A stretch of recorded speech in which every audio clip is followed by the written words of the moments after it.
and then I always have to like wait to see what I did wrong. So it's like the best part.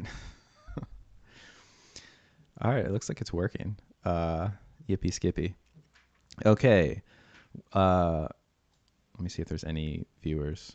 Nope. Well, I guess it just started.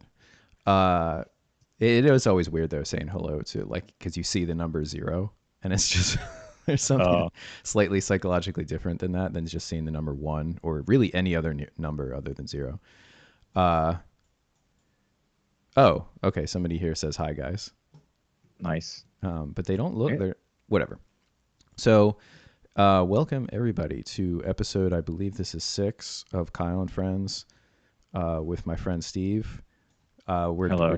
yeah, thank you. We're doing a sort of a famous old product here of our sort of former kind of just ongoing project called Nutrition Deconstructed. Right. Yeah, I can talk about why uh the old project stopped, at least from my perspective. Like I was in charge of uploading stuff and I'm just terrible. Never put me in charge of like a project where things have to get done. Um because yeah, there's lots of episodes that still need to be uploaded and hopefully someday they'll make their way onto the It internet. becomes more fun the longer it goes. Right, and I think also streamlining it because when we first started it, it was just audio, not live. It was just us talking, and the idea was that it would be edited in post, and so like we would have little asides in the middle that were going to be cut out. I think like one time we just like ended up talking about personal stuff for like an hour in the middle of an episode, and yeah, just going through and editing that is a bit of it's a time sucker. And but then in the second iteration where you wanted to start doing video and we were going to upload it on YouTube, that streamlined things a little bit more because you can't really edit a video podcast because it would look strange. You just be like cutting out video.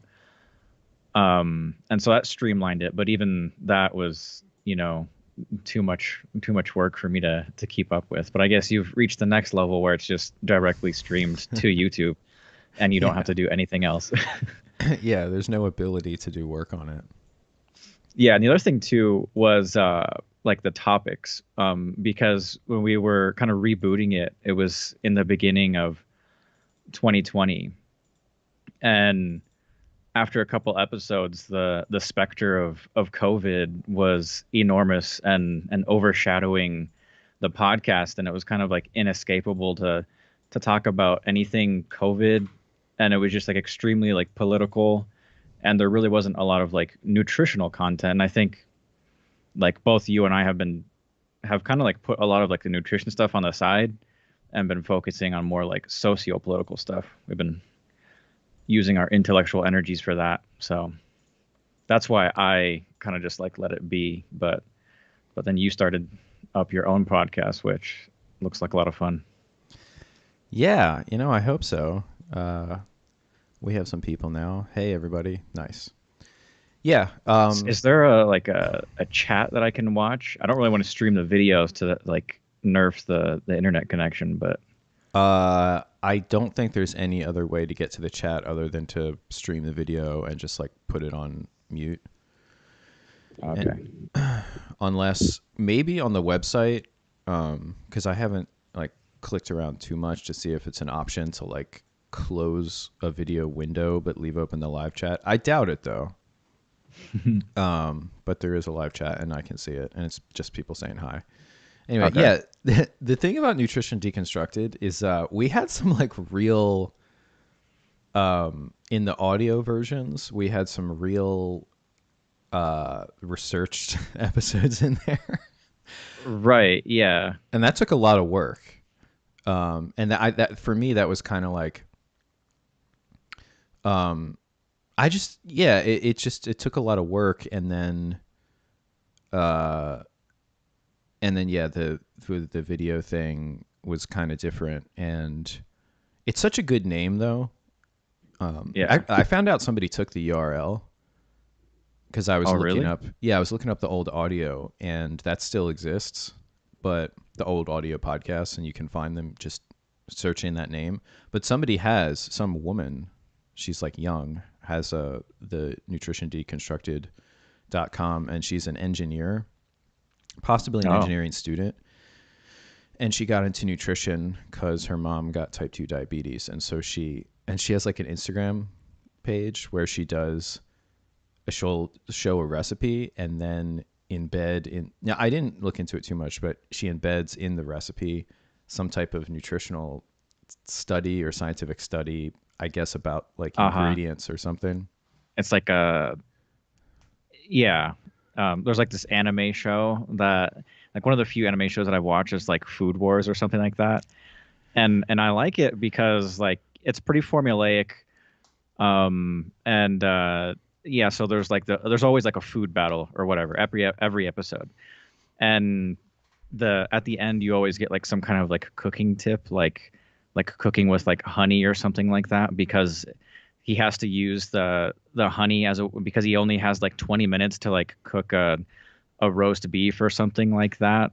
And so he uses like honey, or most of it's like about like enzymes processing food, because there's like tomato juice and like lemon and stuff like that. But it's kind of fun. So yeah, it's I'm imagining it's kind of like that, where it's like you have a recipe that's designed to like teach a lesson almost. Yeah. Yeah, a lot of shows are like that, live action and anime in Japan, where they have it's almost like it almost makes me think, cuz I was reading a book on Japanese interior design, and they mentioned that it's really hard in the cities because people have they'll build a house in a space that's the size of a parking space. So they'll build like a 4-story house where the rooms are the size of a very large car, maybe like a van or something, and And that's they like, just stack it up. yeah. It's like all one house that's like 4 stories. Yeah, and you can do a lot if you really, really intensely plan it out. This is for mostly for wealthy people because this is in cities, and that space itself costs like millions of dollars. So they would put millions of dollars also into the construction. But what really makes it challenging is something like there's a law where 30% of the dwelling has to be outside, as in like like a Yeah, garden, not in an enclosed. right?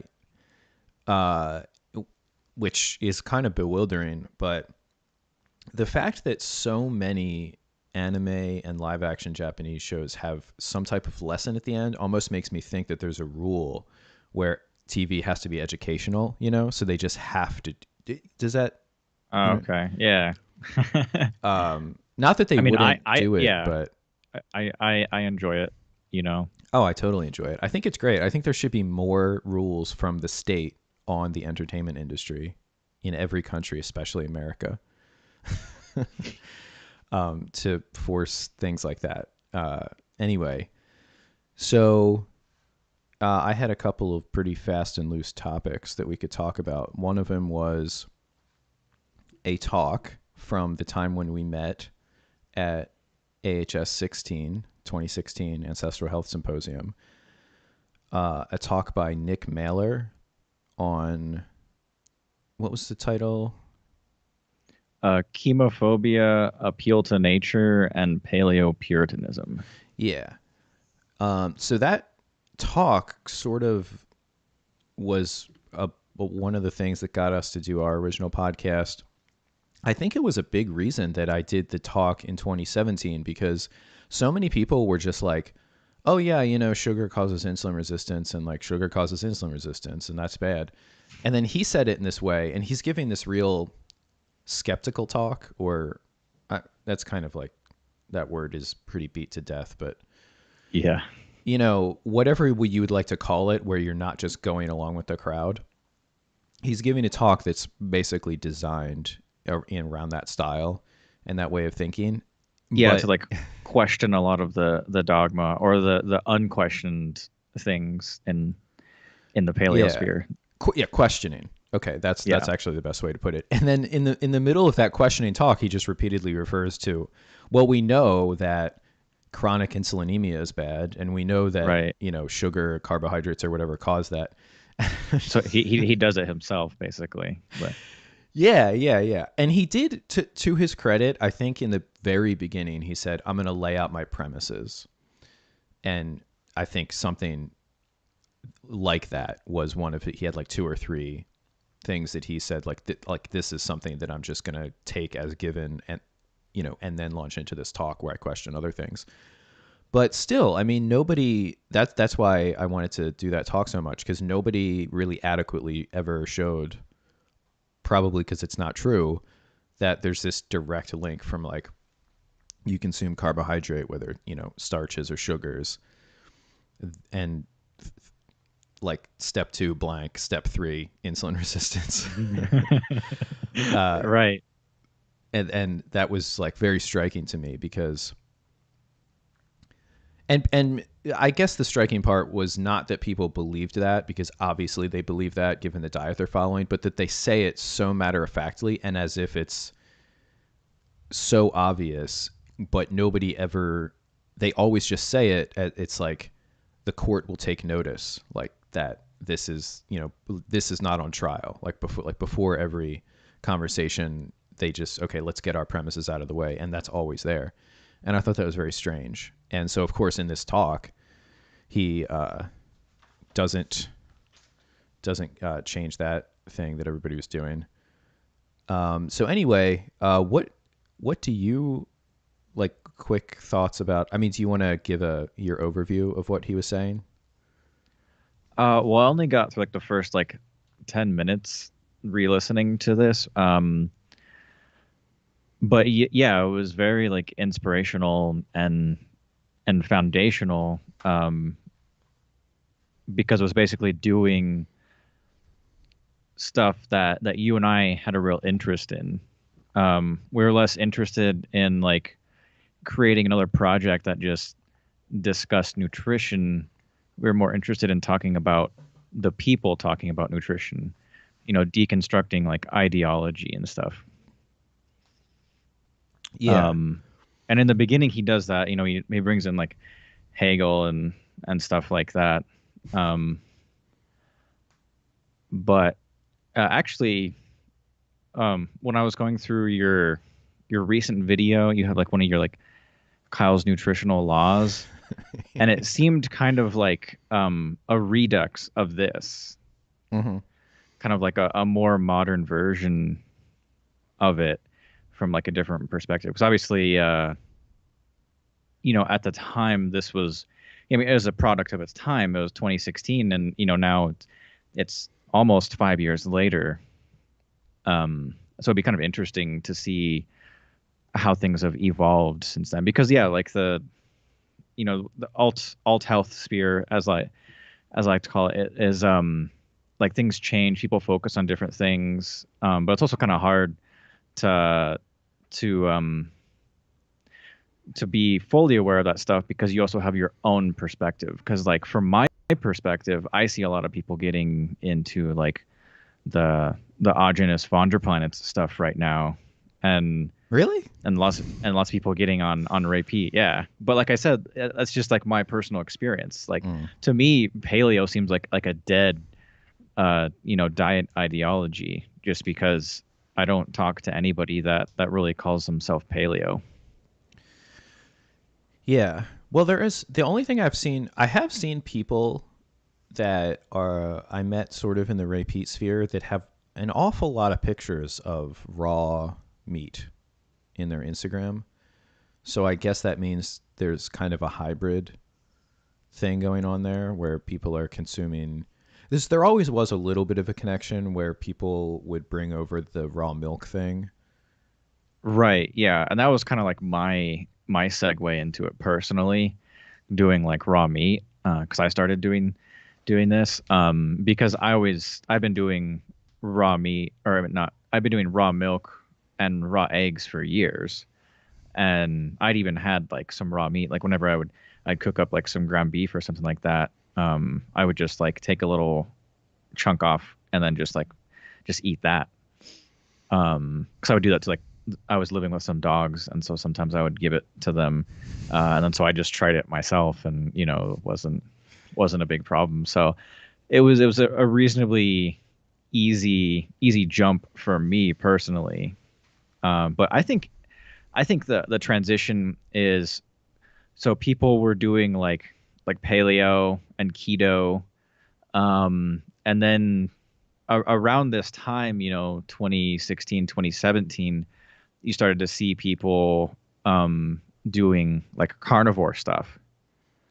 And then I think, was it like 2018 when Jordan Peterson talked about carnivore on Joe Rogan? And then God, the I think it was time. basically, yeah, I think that was like when it became like pretty like mainstream, or as mainstream as it could expect to be. That seems like Um, such a freaking long time ago. I know. And then so yeah, then carnivore, like there's this focus of like exclusively meat, and then so people are eating like like meat heal, like it's like the hashtag like meat heals or something like that. And then people um and then from there, the focus is on meat and then raw meat basically. Hmm. So I see like a trajectory from one to the other. Oh yeah, for sure. I mean, I went totally down that path, like in. Right. Yeah. And I wanted to ask you about that because you basically were already, you did all this before anybody even like knew about it. You actually mentioned it on our first episode in 2017. You're like, because we were introducing ourselves and you're like, oh, I'm Augenus, I did like Augenus Vonderplanets. And I'm like, who's that? You know? Yeah. And to me, I ignored it because at the time, like he just sounded like another paleo person, just like a pre-paleo, like he was like pre-Mark Sisson or something like Well, that's that. because Mark Sisson He just took did. his tag, the primal. Because Agenus like wrote a book called Oh, The that's Primal true. Yeah. Diet in like, was it the 90s or. Well, I think his books are called like We Want to Live, or but he has like a recipe Oh book because maybe that. yeah, I think he has. But he called his diet the Yes, Primal yes, Diet. yes, yes. Yeah, I forget what the recipe. I have both of them. I still have both of his books. I actually have them signed because I met him. Oh, Uh, wow, yeah, I did. that's pretty special. Because if people didn't know, he died in 2013 with some mysterious circumstances. But Yeah, a fallen, a structurally unsound balcony that collapsed with him on it in Thailand. So take that as you will. yeah, yeah, yeah. If you look into the last like few years of his life, there's some weird stuff. Yeah, he was some kind of guy. So yeah, I was doing his kind of diet in like 2007, maybe 2006. I started because I transitioned over from raw vegan to his diet through basically going to Whole Foods and getting raw milk cheeses and putting that in salads, and then like dephobitizing, myself from animal foods that way, and then I found a really nice supplier of raw milk and all kinds of stuff in Philadelphia because I lived in New Jersey, right, but like 20 minutes drive across the Delaware River from Philadelphia, and they have a lot of Amish and Mennonite people that come and sell food in different places. And then and then I found co-ops. I actually found the co-op that I used for years and years and years at the place I met Agenus, which was a talk he gave at a church in a town called Cherry Hill. And it was just a bunch of like old people that were kind of sick. And then I was like 23. What year was this? This would have been 2007, Okay. maybe 2008 at the absolute latest, because I remember I went there with a girlfriend and we broke up. Like we weren't together after 2008, so that's the absolute cutoff of that one. But yeah, and then I kind of somebody that knew me from the Raw Vegan forum of David Wolf's website, when it was rawfood.com, invited me to a raw paleo forum on which I'm still technically a moderator, I think. I haven't been on there for like 5 years. I mean, I haven't been on there for probably over 10 years, but I probably haven't even looked.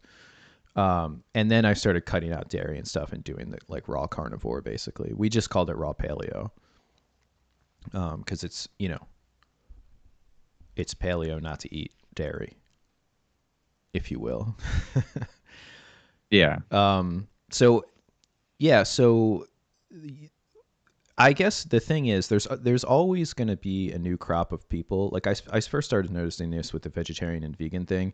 The reason why it keeps coming in fads is because like new people are born, and you know your parents in school and stuff, they don't like teach you anything. So a certain percentage of people are going to be curious about nutrition, and a certain percentage of that are going to find somebody who's a vegetarian, somebody who's a vegan, somebody who's like macrobiotic, and there's just these feeding lanes. And I guess people's personalities, natural proclivities steer them in one or the other direction. So yeah, as long as something has a presence online and any kind of community, there's going to be sort of a pulse of people that kind of get into it. And I guess it can either grow or shrink. Like obviously we've talked about, and I've talked about a lot, paleo is like this, just this thing that's been dying ever since. Basically, the first Ancestral Health Symposium was like the high watermark for paleo in 2011. And ever since then, it's basically just been losing people to low carb, which then became carnivore and keto. It basically like birthed these like the Paleo FX and AHS conference kind of things and these communities, and then but the communities just immediately started tearing it apart and started identifying, because whatever people identify as is what becomes the thing. So people stopped identifying as paleo because it sounds kind of lame. I don't know why that is. I guess it sounds stupid. It's like, what's that even mean? Obviously low carb is at least descriptive. So yeah, so the Nick Mailer talk, my summary would be he basically makes an argument that demonizing, his central argument is against the paleo people, and by that he basically means the low carb people, that not only demonize carbohydrate consumption and of course sugar consumption as sweeteners, but even artificial sweeteners. And he makes the point that if there isn't, like if there's some compound, right, there's a bunch of different artificial sweeteners. If there's one that doesn't really have any science showing it's bad, but you still don't want to use it, that's kind of a religious position more than a scientific position. That's his main thesis in the talk. And then he does kind of throw them a bone, throw the crowd with some red meat, if you will, and also attacks the mainstream and even the mainstream paleo. Because this is, I think, another reason why paleo fell apart, if you watch his talk, is it kept getting marketed with plant foods. It would be like, this is paleo, and it would have like a really nice photographed dish of a bunch of fruits and veggies and maybe like a piece of fish or something, or lean meat. Yeah. So he was saying like, oh, fat is demonized. A couple ounces of meat or something. Right. And nobody wanted that because all the cutting edge people were talking about eating more and more meat and less plants. And yeah. So yeah, there's lots of people that were kind of just like extremists in a way, more just like experimentally, that they were kind of like, well, if meat's so good, like what happens if I just eat more meat and then if I only eat meat, whereas like, yeah, paleo was just kind of like, is like too moderate, I guess. It had to like make way for its like more streamlined offspring, like more aggressive, more streamlined offspring. It's kind of like almost, isn't that like what like happens in like the Alien movies where like it like births some kind of like new evolution or something like that? Like the Prometheus like movies. It's like yeah, there's like, well, I don't know, maybe I was watching something else, but there's like I think some insects have like this progression where like they have like one births or no, I'm thinking of like just like parasites, right, the life cycle. The larva can only exist in a specific environment, and then the adult form doesn't exist in that environment, and basically it just like finds that environment again for the larva or something, like the toxoplasma Moses. Yeah. The way I thought of it, and so this kind of ties in. So when I was making my, where I kept using the word dialectic, right? Because he used the word dialectic. And the way I like to think of my talk is I did what he was trying to do, but I did it actually, which is the same thing I tried to do in the 2017 talk, where everybody's talking about how sugar causes insulin resistance. So I wanted to talk about that actually. It's really like how I like to see my presence online is everybody's pretending to talk about something by just using buzzwords and like sort of vetted, like credentialized statements by famous people. And then I just talk about it actually. So in Then your next nutrition project should be nutrition actually. yeah, maybe I get Hugh Grant on there. um, so the thing that happened with paleo, I don't think, what you just said is what I've said before, but really what I talked about in the dialectical thing is that people are attracted to extremes because it taps into the religious thing. And people have to feel like they're doing something. So paleo made the exact opposite marketing strategy as keto and carnivore. Paleo tried to water down its message with these images of like a basket of strawberries and like almond flour. It's like, oh, anybody can do this. But see, people don't want to do something that anybody can do. People that are actually into weird diets online want to feel like they're doing something special. So carnivore and keto and first low carb, it's like, oh, can you cut out carbs? Like, are you man enough to do it? Like, the Alec Baldwin monologue in Glengarry Glen Ross. Have you seen that movie?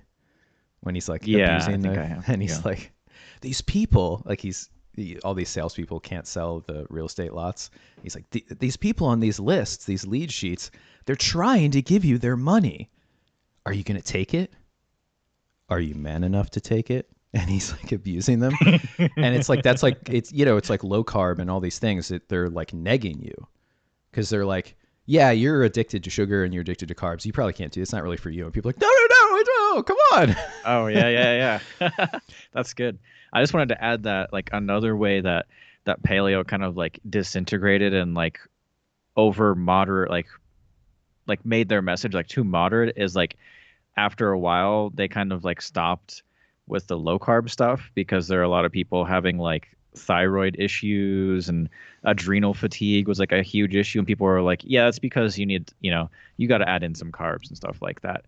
And so it just became like more and more moderate and like really like the defining features, like you said, just like no dairy and no gluten pretty much. Well, yeah, they were trying to be the adult in the room and they were like, okay, guys, like, yeah, there's these like quirky, like, yeah, okay, the edgelord zero carbers, like, that could be dangerous. People don't, that's what people want. Like they want that kind of sexy, like they don't want somebody to like throw a wet blanket on this. They just want to, what people actually seem to want is for somebody to be like, hey, I've been on this vegan diet or I've been on like low carb and like, my my lab numbers are really bad and like I can't sleep and like my skin is scaly and like my teeth are falling out and they're like, yeah, you're just not doing it right. And like everybody in the comments is like, yeah, fuck that person. like that's what people actually like, whatever they say they would like, the revealed preference of people that I've been witnessing for like over a decade now seems to be that what grows in popularity is not somebody trying to be like, all right, let's all take a breath and like be like moderates. It's people that set up factions. And that's why I made that video, which was inspired in part by Nick Mailer. And we were talking before we started recording about how bad his 2017 talk was. Yeah, we were both like monstrously disappointed by the sequel. It did not live up to the original. Crap! I had something to say. I just lost it again. Continue. Matt in the comments he asked, "Have you two read Catching Fire: How Cooking Made Us Human by Richard Wrangham? Do you know about that?" No, I've heard of it. But is this Matt Blackburn? That's right. Okay, yeah. I know he's supposed to be like debunking the primal diet pretty soon. So Is he? So he's still um, around, Wrangham? I think he's like a chef. I think I thought he was like a researcher. oh, So I don't know. I actually was exposed to Richard Wrangham. Again, this is, I mean, geez, like 2006 or 7 or something, because he first made his first, when the raw vegan thing was going around, he was making this theory, this anthropological theory, basically, that, because you know how people are like, oh, you know, the humans got their big brains from this or from that. And so he threw his hat into coming up with a theory that it was cooking food, mostly finding tubers and cooking them. And because that's like such a tremendous source of calories, that you can't really get without being obviously being able to dig them up, and that you can't really Yeah. digest that well without being able to cook them, etc. And I actually almost did a research project when I first started graduate school with a guy who was in communication with Wrangham, and I helped him one day with indirect calorimetry of people. And what we did was this young lady came in to, I guess she got paid or something, and he had like cooked, he had like, I think it was lamb meat or maybe it was beef, I don't know, and he was taking calorimetry measurements of people eating the same amount of meat, whether it was cooked or raw, and he was trying to find if, you know, their metabolism, if that was metabolized the same way, you know, based on their Oh, oxygen consumption and their CO2 production over that time. So he would like have them eat a plate of meat, either raw or cooked, and then be in this. It was like a space helmet. So all of their inhaled and exhaled gases would be caught in this thing, and their oxygen would be fed to them, and it would measure how much, you know, they were taking up, and then their exhaled CO2 would be measured, and that's how indirect calorimetry works. So I participated in a couple of those on a few weekends when I was first in graduate school, and I talked to the guy a little bit. And that was when I was still doing the raw food thing. So I was super interested in that. And then unfortunately, I just kind of lost touch with him and didn't continue on with the project because like the beginning of graduate school was pretty messed up in terms of like, there's just a lot on your mind. That's my experience with Wrangham, though. I haven't read his book, but I basically understand the thesis. And right. I mean, Amber O'Hearn, she's kind of done the same thing for like carnivore and like keto as well. So I made the same argument about, you know, eating a bunch of fat is how humans became big brained. But that's interesting. So do you know like if he found if there was like actual like energetic differences between cooked and uncooked meat? you know, no, I didn't follow up with the guy because shortly thereafter, I sort of jumped off the what. At that time, I was in graduate school and I was still eating mostly raw meat. D- All right, my thing just cut out for a did you second ever there. talk to him about you eating raw meat? Yeah, yeah, yeah. When I was like helping him out, we were just talking. It was actually a pretty good time. It would have been fun to work with him. He was in the anthropology department, so there's a lot of there's weird stuff in academia where like somebody in the anthropology department would be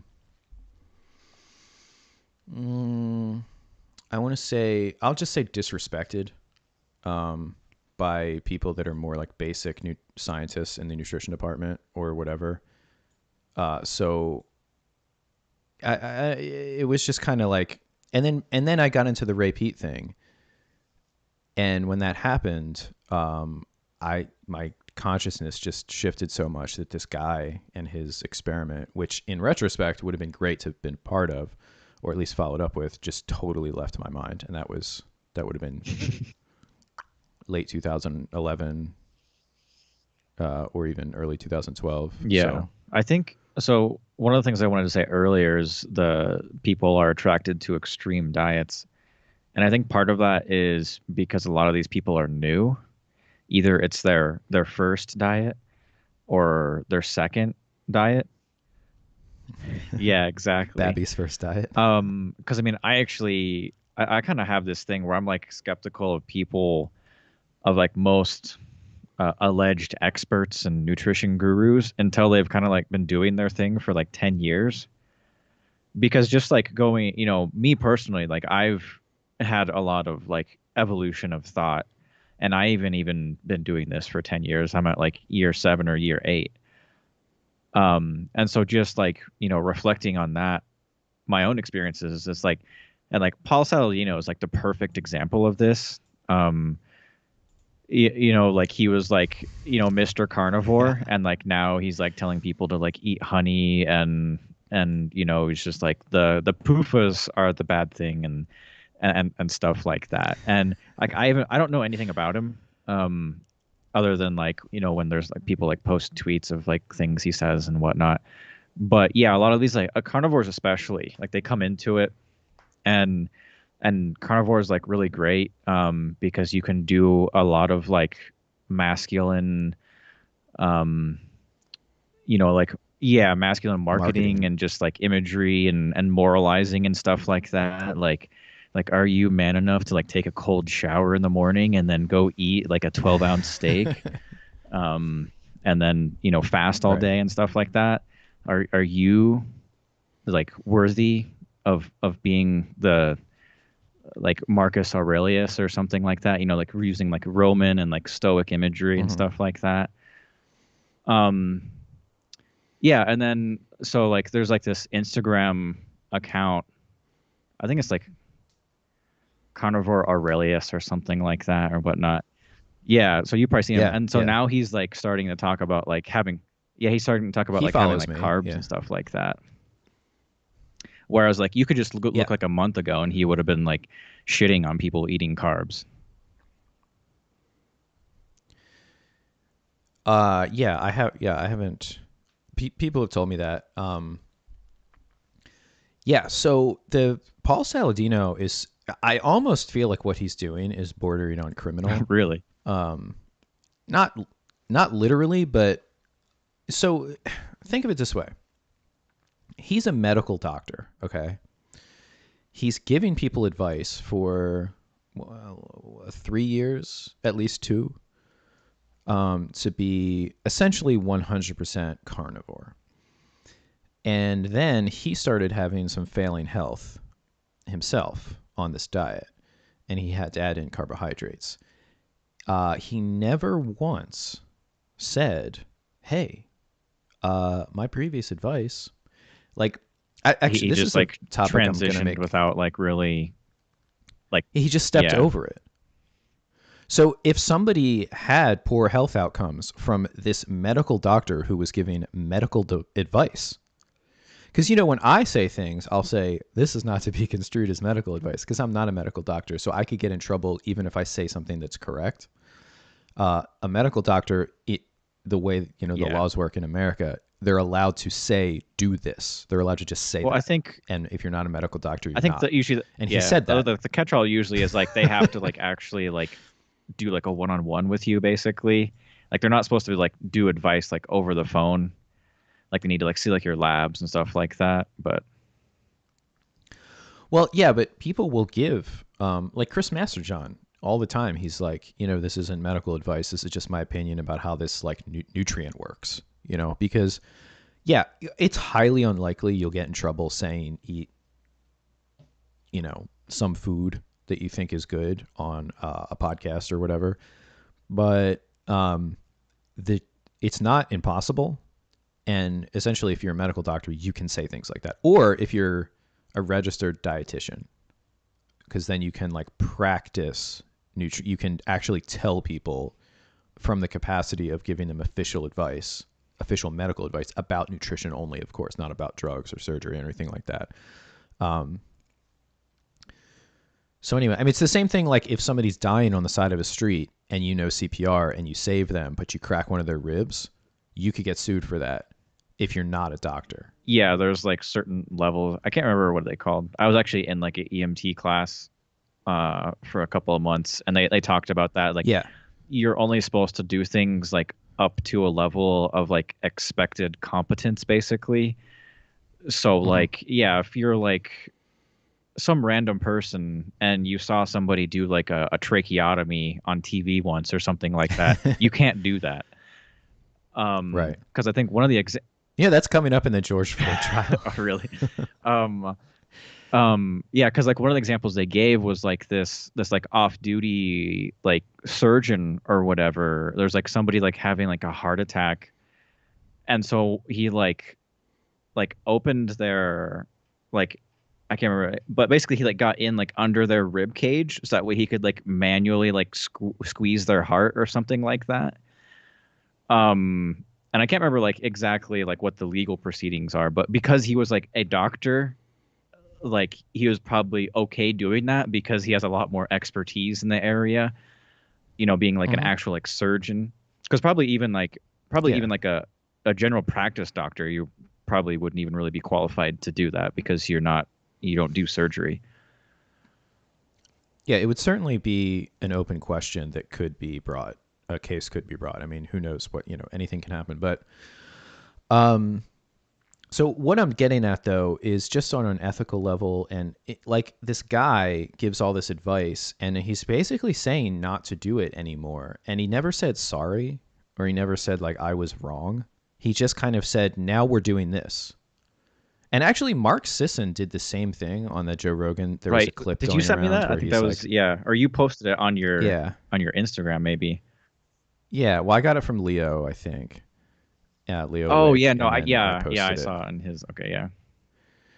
Yeah, so he's like, at first it was the primal diet, and then it was keto, and now it's metabolic flex. So he said the quiet part out loud. He Yeah. said, "This is just about marketing. We just need to jump. They're literally just jumping on a lily pad until like the water tension breaks, which is like their ability to grow a business, and and then they jump to the next one." And that's what they're doing. And I think I think that should really be kind of criminal because this is not only that, but of course, in the case of Paul Saladino, he's literally just stealing these ideas and not giving people credit. He's just saying things, which, if you just say things that people haven't heard before and you don't give anybody It sounds credit, like you're the one that came up with them. yeah, you are implying that you came up with it. So, of course, within reason, like you can't just say every part of every source, but Yeah, there's a reasonable person it would get standard. tedious to be like, oh, and I was reading this because that's the thing I struggle with because I like to attribute. Mostly, it's like I said, like my evolution of thinking is important for me, so I like to like leave breadcrumbs for like here I was thinking about this, and then I found that, and then it went there and stuff like that. So for me personally, I try to make an effort to do that, but it can become tedious to always note that stuff. Yeah. So, but he just doesn't do that at all. And he's like, I was on a couple of times, with like Danny and other people, and because Danny loves to get me talking about Paul Saladino. It's like, I think it's like a game that he plays where he's like, yeah, I bet I can get Kyle to go off. Like, if I show him this clip, and it always works.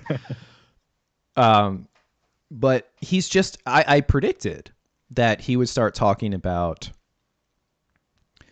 eggshell calcium, and because he's trying to do animal based, see, he's just adding in, and his latest thing, which I put on a story like yesterday or the day before, was the animal based nutrition. So he's transitioned from carnivore, carnivore MD, which, just putting that as your title implies so much. It implies you've done all this personal research. It implies so much. He didn't. He Right. just saw an opportunity, jumped on there, did it for 2 to 3 years, had his own health failing, which means other people that are listening to his advice are probably having, because I mean, he looks like he had a very high baseline level of health anyway.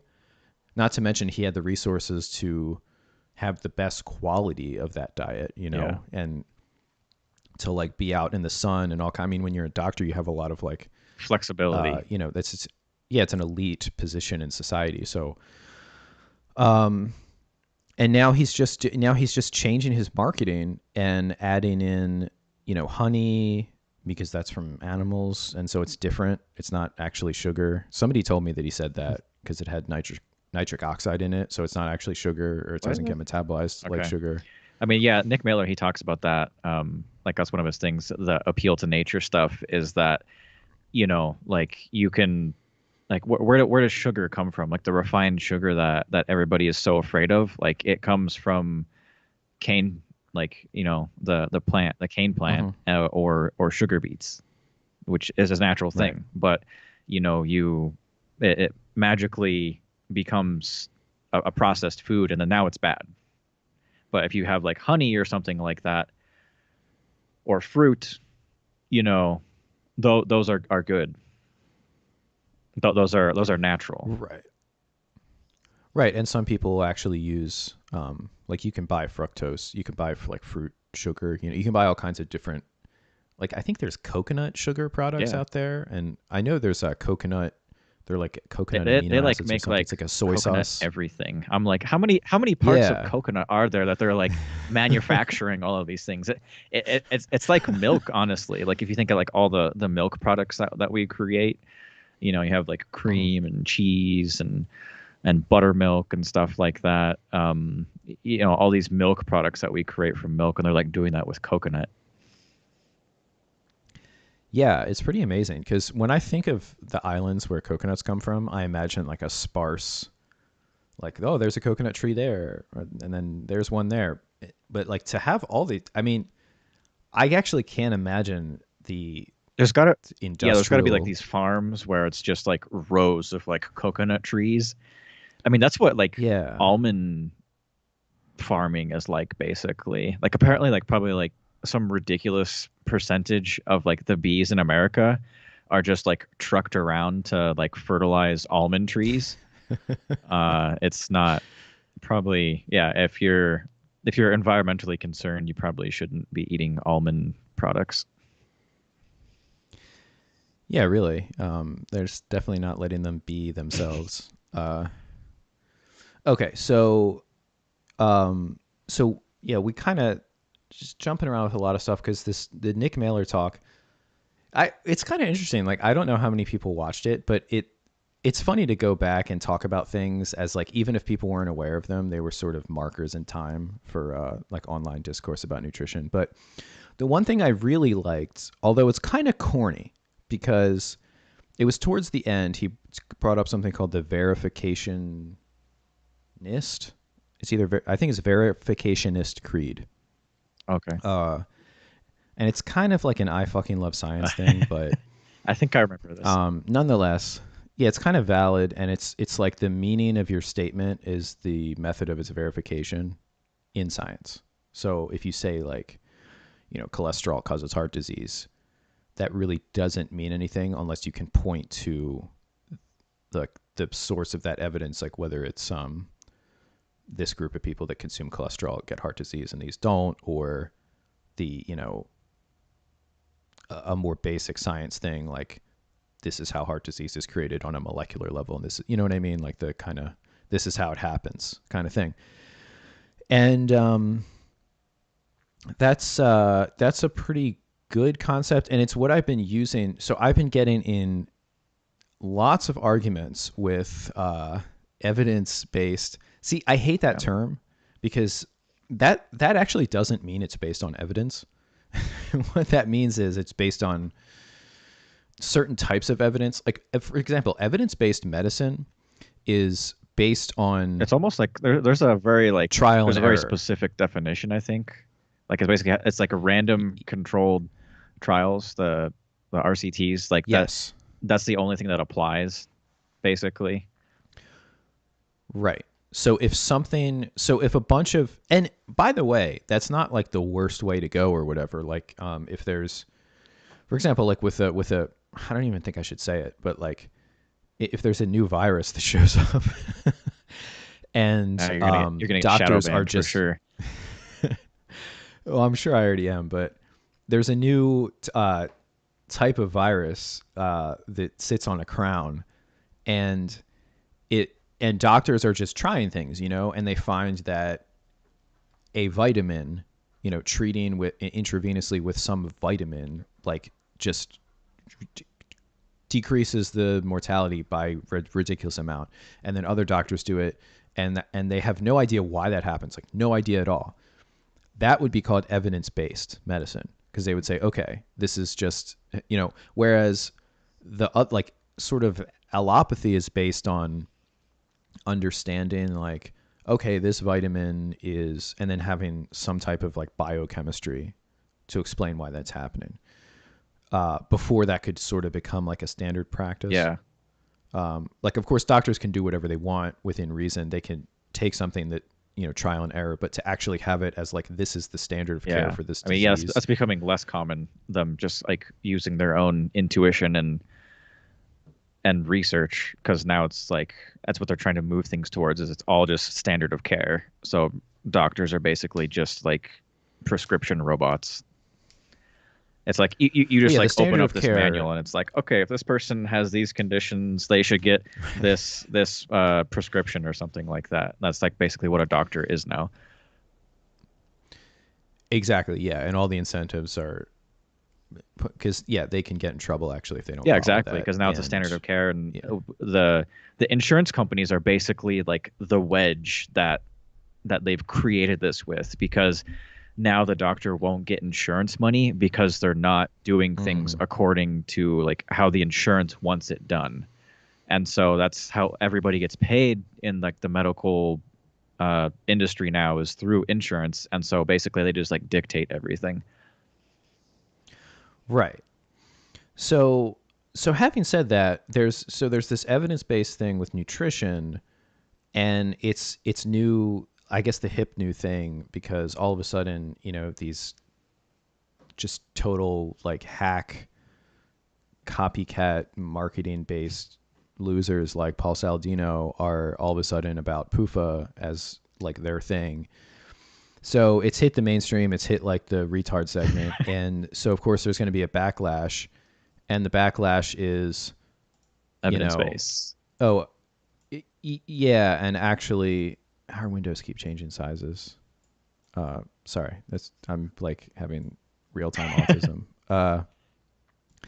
I should have been looking at the one screen and I wasn't, so I don't know how long. Like, that was just looking funny. Whatever. So, however, I've been getting in these arguments, and I kind of just start saying, like, well, what do you mean? Like, because somebody will say, oh, well, the literature says this. Whether it's that stupid Instagram account, Stop Being Confused About Health, or other people, mostly people from like that follow the what's his name, Lane, BioLane guy, and they're just like, well, look, in this, and then they have, of course, the research hierarchy, which I was first introduced to when I was watching a debate of somebody against vegan gains a couple of years ago about veganism, and he introduced that debating partner to this concept that, like, it doesn't really matter what an animal model shows or like an in vitro experiment. It's if something happens in a clinical trial or doesn't happen, clinical experiment, then it just supersedes all that. Which, like, and that sounds pretty. Like, my problem with that stuff is like any kind of like real changes basically get watered out. It's like a reduction to the mean. And so like it's difficult to ascertain like any kind of like real like mechanism that's happening, because different things happen in different people for different reasons. And so if you just get like 100 people, like, then like you get like a 1% difference or something like that, and it looks like nothing. I don't know. I'm just not I question that that's like a really like useful way to, like, if you were able to do that and you had a large reaction in everybody, then that would suggest something. But like very, very few things actually have that happen. There's very, very few studies I see that ever like show that. Yeah. Okay. So you basically nailed what I was going to say, and I've even been like planning on turning this into a manuscript eventually, with some mathematics to kind of like gussy it up. But yeah, the idea that, well, first of all, to stymie any of those like non-science based doubters. yeah, right. But so, yeah, if and this would be different for everything, but if you have a big enough, because another thing with clinical stuff is the data is always better the more subjects there are, right? So like, oh, that was a small study. A big study is better than a small study. But if you keep increasing the amount of people, you are, like you said, wash out. What you're basically going to do is, and this is done explicitly, is outliers are removed in all kinds of Yeah, studies, whether they're and clinical. like from like a meta perspective, those are probably like the most useful people. Like if you're like a doctor that's like treating, like you have like 10 patients and you find out about this new thing and you try them on that, and then you have like one patient that like responds phenomenally to it, like you have a history with that patient, and so you can kind of like start to figure out like why that happens, or like the opposite, like you have someone that like it does nothing, or like they have like a terrible response to it. You have like a history with that person, they have a background, and you can kind of like dig into that to actually learn things. Like I guess that my problem is like not that like these like giant studies don't like um it's difficult to like learn anything, or like to progress basically, like there's no, it's difficult, like I don't think they really add a lot to the expansion of knowledge, I guess what I'm trying to say. Well, they're a piece of the puzzle, and that's what these evidence-based people are not intelligent enough to understand, is that you can't, it's not just that one way of asking a question is better than the other. So it's like, if we, it's kind of like if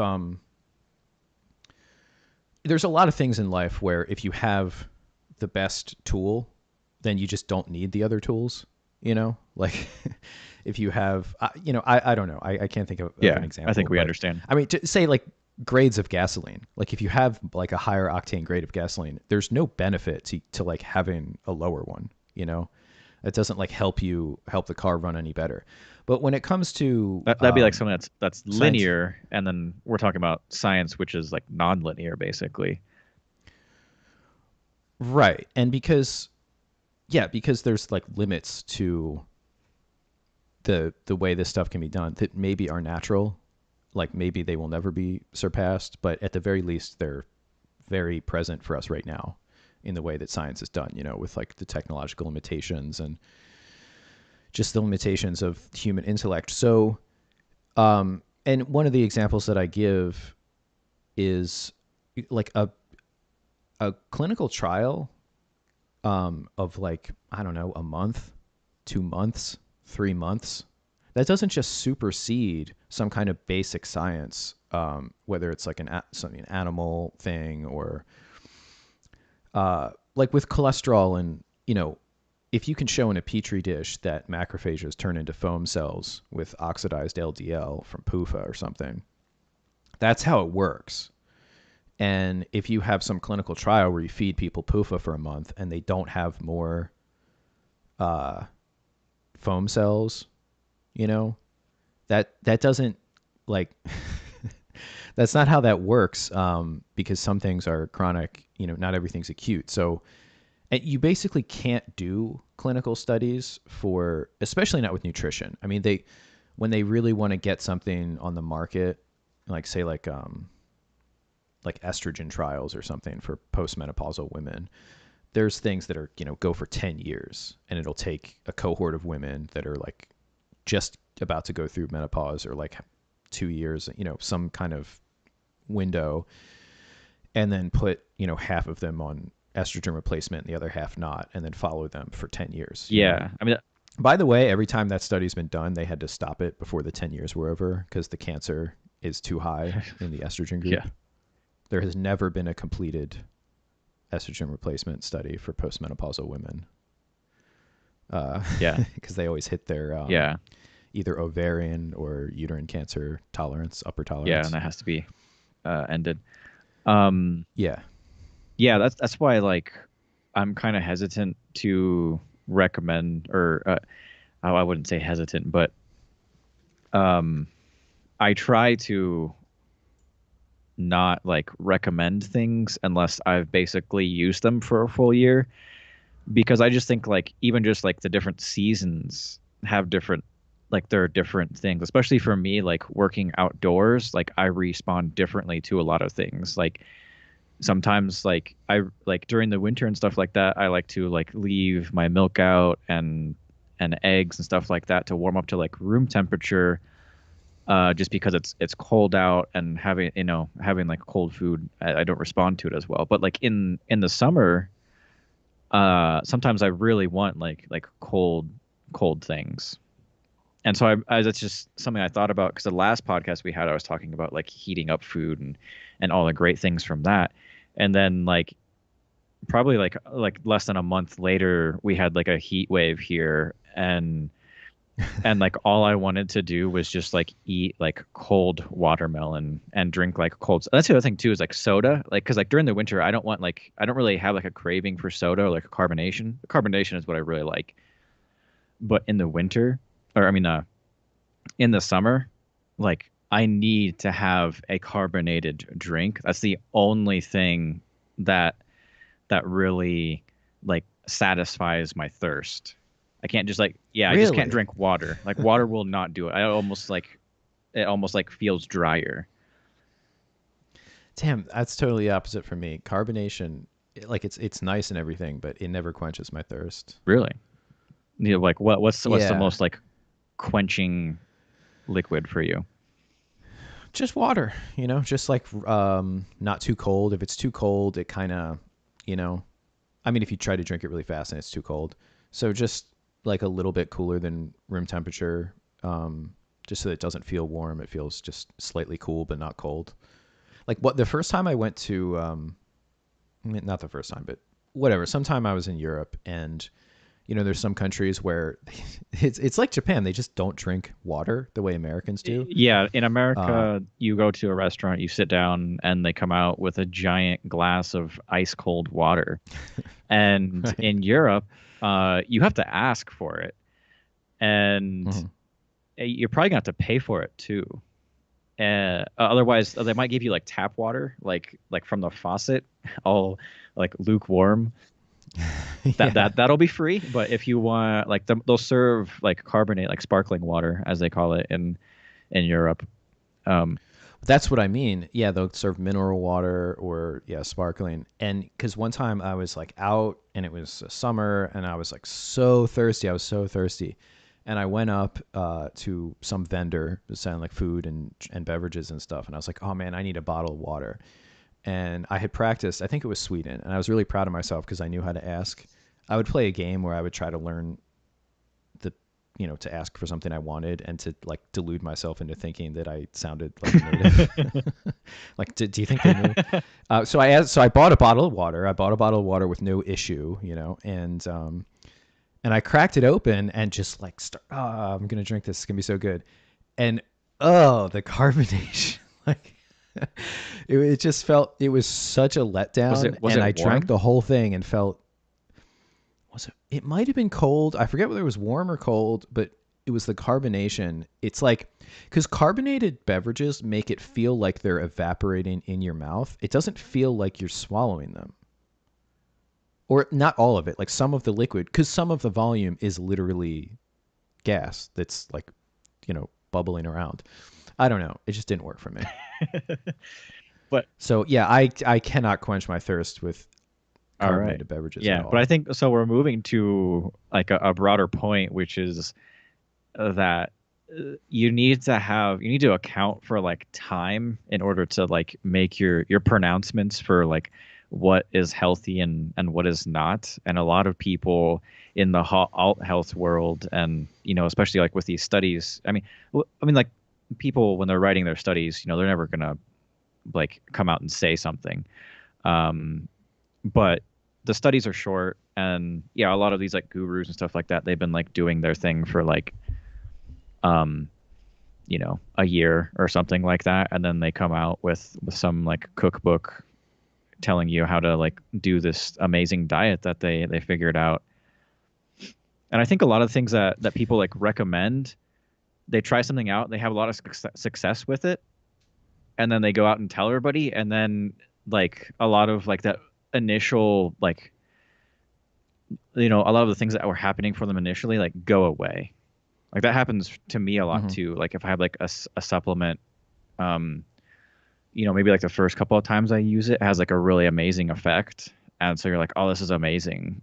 And I guess that's one of like the benefits of me like not really trying to create a platform for myself is that I don't feel um any impetus to like go out and proclaim to the world that this supplement is amazing and you should try it or something like that, because I'm basically just like doing my own thing, and then in a year or something like that I can, if I'm just having a conversation with somebody, I'll be like, oh yeah, I tried this supplement, and for a couple of weeks it worked brilliantly for me, but then after a while it just didn't have any effect. And I think like a lot of what we see is people talking in those first 2 weeks, and then you never get like the reflection of like 2 years, 3 years later, where they're like, oh yeah, the reason why that supplement didn't worked for 2 weeks and then stopped is because of this. Right. Yeah. It's kind of an iteration of publication bias where positive results are always Yeah. pushed over negative results, plus the marketing aspect. So, yeah, there's really no incentive for anybody to ever go back and say, I was wrong or that thing. And they do it. They come up with a way to just step over it. They literally bring it to you like, instead of saying what I was saying before was wrong, and here's the different thing, they say, I've got something new for you. Yeah. It's that I was wrong, but they just leave that part out. It's truly amazing. But real quick, with the back to the thing where you were saying about effects washing out, I actually want to emphasize that, because that's how they create a lot of animal models for things like obesity. The most common stuff is like a Cholesterol, heart disease. yeah, metabolic stuff. So those, in a study, it will say, because the term wild type doesn't mean wild mice. It just means they're not transgenic. So like a lot of studies will actually modify the genes of an animal. Like I've done that before actually, with estrogen receptor alpha. So if you do that, say you have a knockout, so an animal that doesn't have estrogen, the gene for the protein estrogen receptor alpha, that will be, say, like ER alpha negative. And then the other ones are called wild type. But they're not just field mice. They're like, if they're in a metabolic study, they are a strain that have been selected and bred to become obese from the diets that induce obesity Right. in these mice. Like, because Yeah. actually they had, so what they just took a bunch of mice many decades ago. Yeah, These they have different like they breed them places. basically to express certain Yeah. phenotypes and stuff like that. It Yeah, they would. So they fed them all these diets, and most of them don't get fat. is there like a lab Actually, manual that like talks about all these breeds? Because whenever you read a paper, they're like, we used like Brown's this brown fisher uh hmm mice RX1 whatever, and it's like it's great that they're like recording that, but for any like how does that mean anything to me? Can I like go like look that up in a directory and it tells me about this like breed of mice? Like is there is this information available there's somewhere? Yeah. resources Okay. online. Well, because they come from a place, you get them, and like I got all my mice from the Jackson lab, and they were the C57 Black 6 Jackson mice, and those are like the classic obesity mice or um, metabolic syndrome, whatever mice. And yeah, so because if you actually take just straight up wild mice and give them the diet, whether it's a high fat diet or high fat plus sucrose or whatever you're using to like induce obesity in mice, regular mice actually won't get fat from that. So like if you have 100 mice, like say 50 of them will just be like, grow normally, and maybe 25 will actually fail to thrive and be like underweight just because they're like the runts of the litter or whatever. And then 25% or whatever percent will get obese. And so you just take them and breed them and then get like a stable phenotype that's predictable. It has a predictable response. And then so when when you feed a diet, which actually makes that whole thing I said about how controlled diets in these experiments are high sucrose anyway, that actually makes it even more damning for sucrose causes obesity, because these are already essentially all of the mice and rats, but really especially the mice that are being used in these experiments to induce obesity are predisposed to getting obese and are being fed as their control diet high sucrose, and of course not getting obese because that's like the control group that stays lean. So that's just an amazing kind of win for sucrose. Do they standardize these? Like, is there a standard they apply to these breeds? Because like, am I going to be able to like have the same kind of results with this same breed of mice in 10 years or something like that? Because obviously you're not just like buying like the same exact mouse. They're interbreeding, basically. They're inbreeding, all this time and whatnot to kind of like create this phenotype. I don't know. Yeah. This whole like mouse breed thing, I'm kind of like skeptical of, because I mean, like I said, it's like a moving target, basically. Yeah, it can change over time. Yeah, it could drift. I bred mice because what you're supposed to do is you buy, I forget how many, and then you just start breeding them. And then if you do a good job, you don't have to ever buy them again. You just kind of, I think that's probably a source of a lot of divergent results in different labs, is they're just different mice, and they're probably more similar to each other than they are to like not from that strain, but they're still drift over time. Especially, I mean, you could have a lab for 30 years in-house breeding from a strain.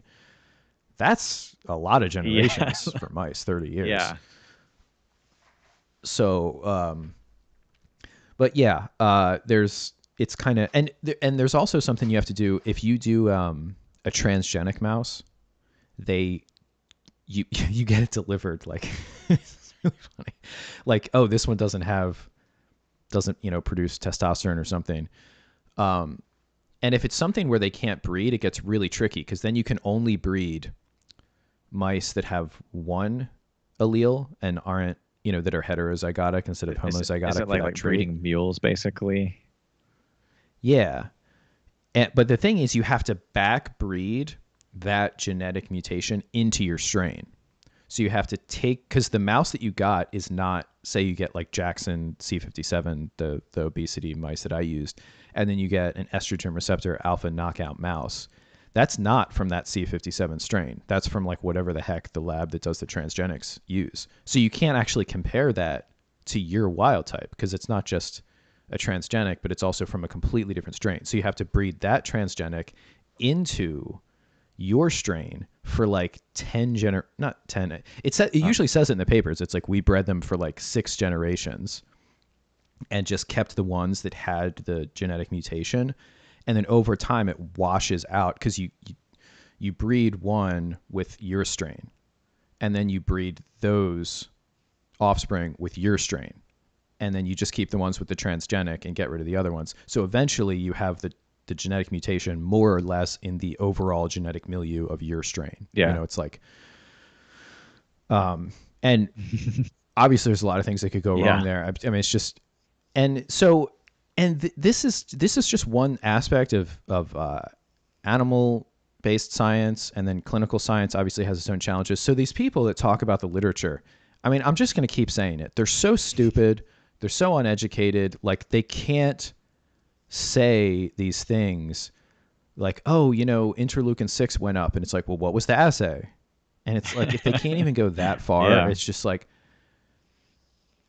it's like you talk about like with the assays and stuff like that. Like oftentimes it's like 5 steps removed from the actual thing that people think, like if you get like a cholesterol test, like there's like some kind of like scanner, like some like digital camera that's like going in, like looking at your blood, and it's like, that's a cholesterol molecule or something like that. And that's just not what happens. Yeah, I think people know about microscopes, so they just like superimpose. Yeah, just everything's a microscope, basically. Yeah, everything is some kind of iteration of like an abstract microscope. But yeah, it's not. Yeah, it's just a computer AI just counting the molecules of cholesterol through a microscope, right? That's what they do at the labs. Yeah, I mean, even mass spectrometry, it's crazy. It's like you take molecules and smash the crap out of them, and then send them into, and then attach an ion to make them electrically charged synthetically, and then put them in a tube that's called the fly tube that has magnets, and it makes them shoot up because they're electrically charged. And then the time they spent getting shot up and falling down is just their mass because it's a vacuum in there. So the charge is the same. So they all have the same charge. They get pushed up and then they fall down based on their mass. And it's so precise that you can look at the mass and know like exactly what the molecule is because it'll be within like, a proton. So you can really kind of figure out what it is just based on its mass. And of course, if you know something about the thing you put in there before. Yeah. But even that, I mean, it's wacky. Yeah. And it can Yeah. miss certain types of things. And this point is important to make because people think that like when they're reading tests, like they're getting tests themselves or they're reading these kinds of like results in like papers and stuff like that. Like it's easy to think this is it's like confusing because there's like steps in between. There's steps of abstraction. So it's like confusing. Like if I like call my brother or something like, or I text him or something like that, I'm like, hey, are you there? And then he types back yes. It's like assuming that's him, but it could be anybody else typing that. I don't actually know. You're talking to the phone. Yeah, basically. You're not talking to your brother, and your brother probably has. Yeah, the and so phone. to be like intellectually honest, yeah, you would have to state that this I'm communicating with my brother's phone, and he lives in a safe neighborhood, doesn't really leave his room, and and he password locks his phone. So there's like a high likelihood that it is actually him responding, and not somebody else. Maybe it's like his friend or something that But to be intellectually, yeah, which happens. I mean, people do that all the time. Exactly. But my point is just that to be intellectually honest, you have to like make it clear that there are these kind of like basically edge cases that can happen. And people just don't account for that stuff, especially not like lay people. Yeah, and not just edge cases, but there's a reason. I criticize like the science field a lot because there's a lot of stuff that's done that's kind of just done because there's funding for it to be done, and it's not the best way to do it. But there are good reasons to, for example, if you could like Star Trek world, like sort of shoot and make like another dimension and like clone everybody, and it was morally okay to just do whatever to those like other dimension clone people. Like this is not a question. Right. This is Yeah. just, you know what I'm saying? They don't have a soul. It's okay. And you could just use them for ridiculous clinical trials of drugs, any diet you could think of. You just have like a real model of exactly humanity in all of its variety. That still wouldn't give you all of the information about something because you still couldn't. I mean, I guess if you got to the level where you're doing like vivisection on these people and you're like taking them apart while their bodies are still working and like doing molecular biology on their tissues. We have fourth dimensional technology, so it's not what you think. It's pretty cool. We just go in and Right. So people think that's what clinical trials are like. It's like, okay, you ask a question and you really get the real data because these are the results of people, of actual human beings. It's not an animal. It's not just molecules in a petri dish. But these people you can't control. The more realistic something is, the less controlled it is. Because something really realistic is a free living population. But then who the heck knows, right? Yeah. It's like this person spent all day outside and gets all this sunlight, and this other person in the trial gets Methamphetamine. no sunlight. Right. And you can try to control for that stuff as much as possible, but it's like, who knows? So yeah, and I said this before, but there's the reason why certain things are incorrect, like the cholesterol causes heart disease, or now it's like the sugar thing. It's not from a clinical trial. I mean, there are clinical trials that they're basically split, whether it's on cholesterol or saturated fat, meat eating itself, carbohydrates. You could just, if you had enough time and enough resources, you could find clinical data showing that, vegetarianism is more healthy. You can lose weight faster or something, or people have more cancer from eating meat, or, cholesterol increases cardiovascular disease, or cholesterol decreases cardiovascular disease. You can find all of that data. And so right there, you're already at an issue. And it's like, okay, we're not actually answering any questions at all. It just sort of, it requires the ability to think about it. And you have these people talking about the science and saying, oh, I actually looked at the science. And it's like, dude, you read like one study. Yeah. And you probably just read the title. You maybe read the abstract. And yeah, it's just endlessly. Or you can be like annoying. Dr. Fauci and be like, well, the science tells us. It's like this. The funny thing is sometimes he's like accidentally honest. Like when he was talking about like the mask thing in the beginning. Right. Yeah. Because they did a heel turn on that because they wanted to conserve masks, and then that was the stated reason, but yeah, we don't need to go into that. But yeah, it's just funny how often you hear this now. Like science is just like this like anthropomorphized being, this monolith, right, and everything's in agreement and whatnot. And yeah, so I would say the verificationist creed, even though it sounds so corny. Back to that. Well, it was like a half an hour. Well, I just to summarize that, like the point that we're kind of making is somebody, because it does seem high level to say, well, this study shows this, but okay, that's not saying something. I mean, that could be saying something, but it's like, well, how did they show it, and what did they show? What did they do? If that's enough to just shut somebody up, then they brought no information content to you at all. Usually somebody will, what'll usually happen is they'll actually frantically search the study real quick to try to like skim it to make it seem like they read the whole thing. And you can kind of like, if you're like a veteran of internet debates, you can actually interpret pauses sometimes, like really like telling, because like somebody will get back to you like every minute for like 10 interactions, and then you ask a tough question and 15 minutes go by, and then you ask them and they're like, oh, I had to, look, dude, I'm busy. Okay. Like I work for a living. It's like, oh, were you working before? Like, it's really funny. But anyway, yeah, if somebody, is saying this kind of stuff, then they should really be able to say like, this is what they did. It's like they should be able to write a book report on it, Yeah. And I seriously doubt most people can do that. So did you have anything else on the Nick Mailer question?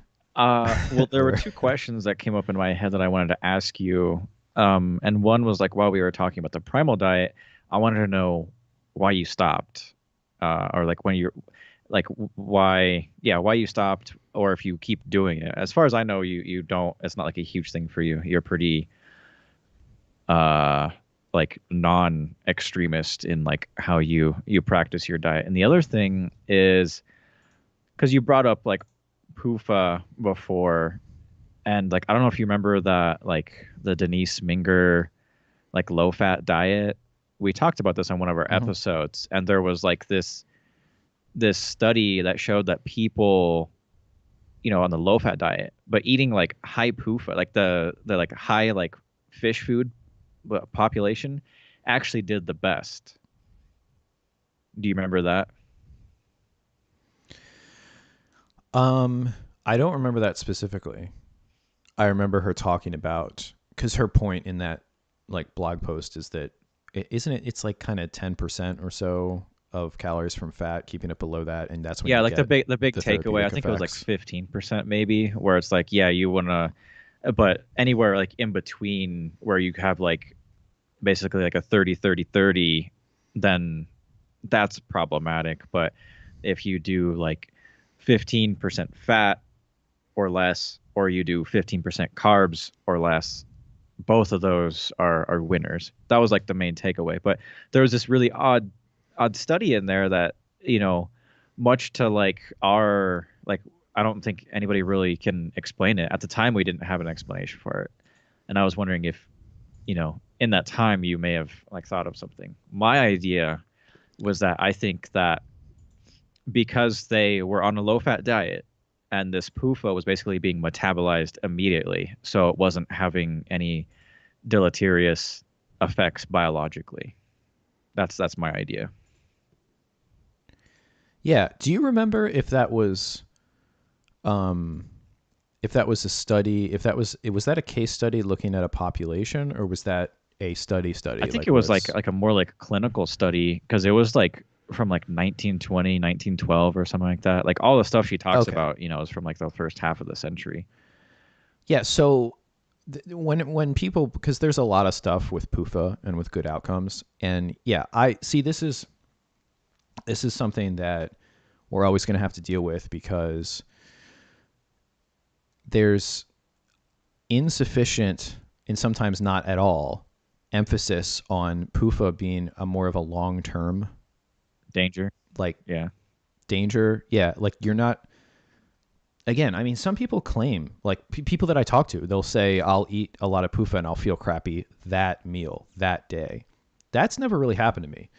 I mean, if I eat like a meal that's like a ton of fat and stuff, I'll feel bogged Yeah. down like if I eat a really heavy meal. But frankly, I don't know if I can quite tell the difference. I mean, maybe if I really, really made specific meals where it was like the same amount of fat and I used like coconut oil versus like vegetable oil, maybe I would be able to tell the difference. But generally, when you eat something, right, it's like mixed Yeah. because you're eating like meat and that has some PUFA in it anyway. You know, whatever you're eating. So yeah, there's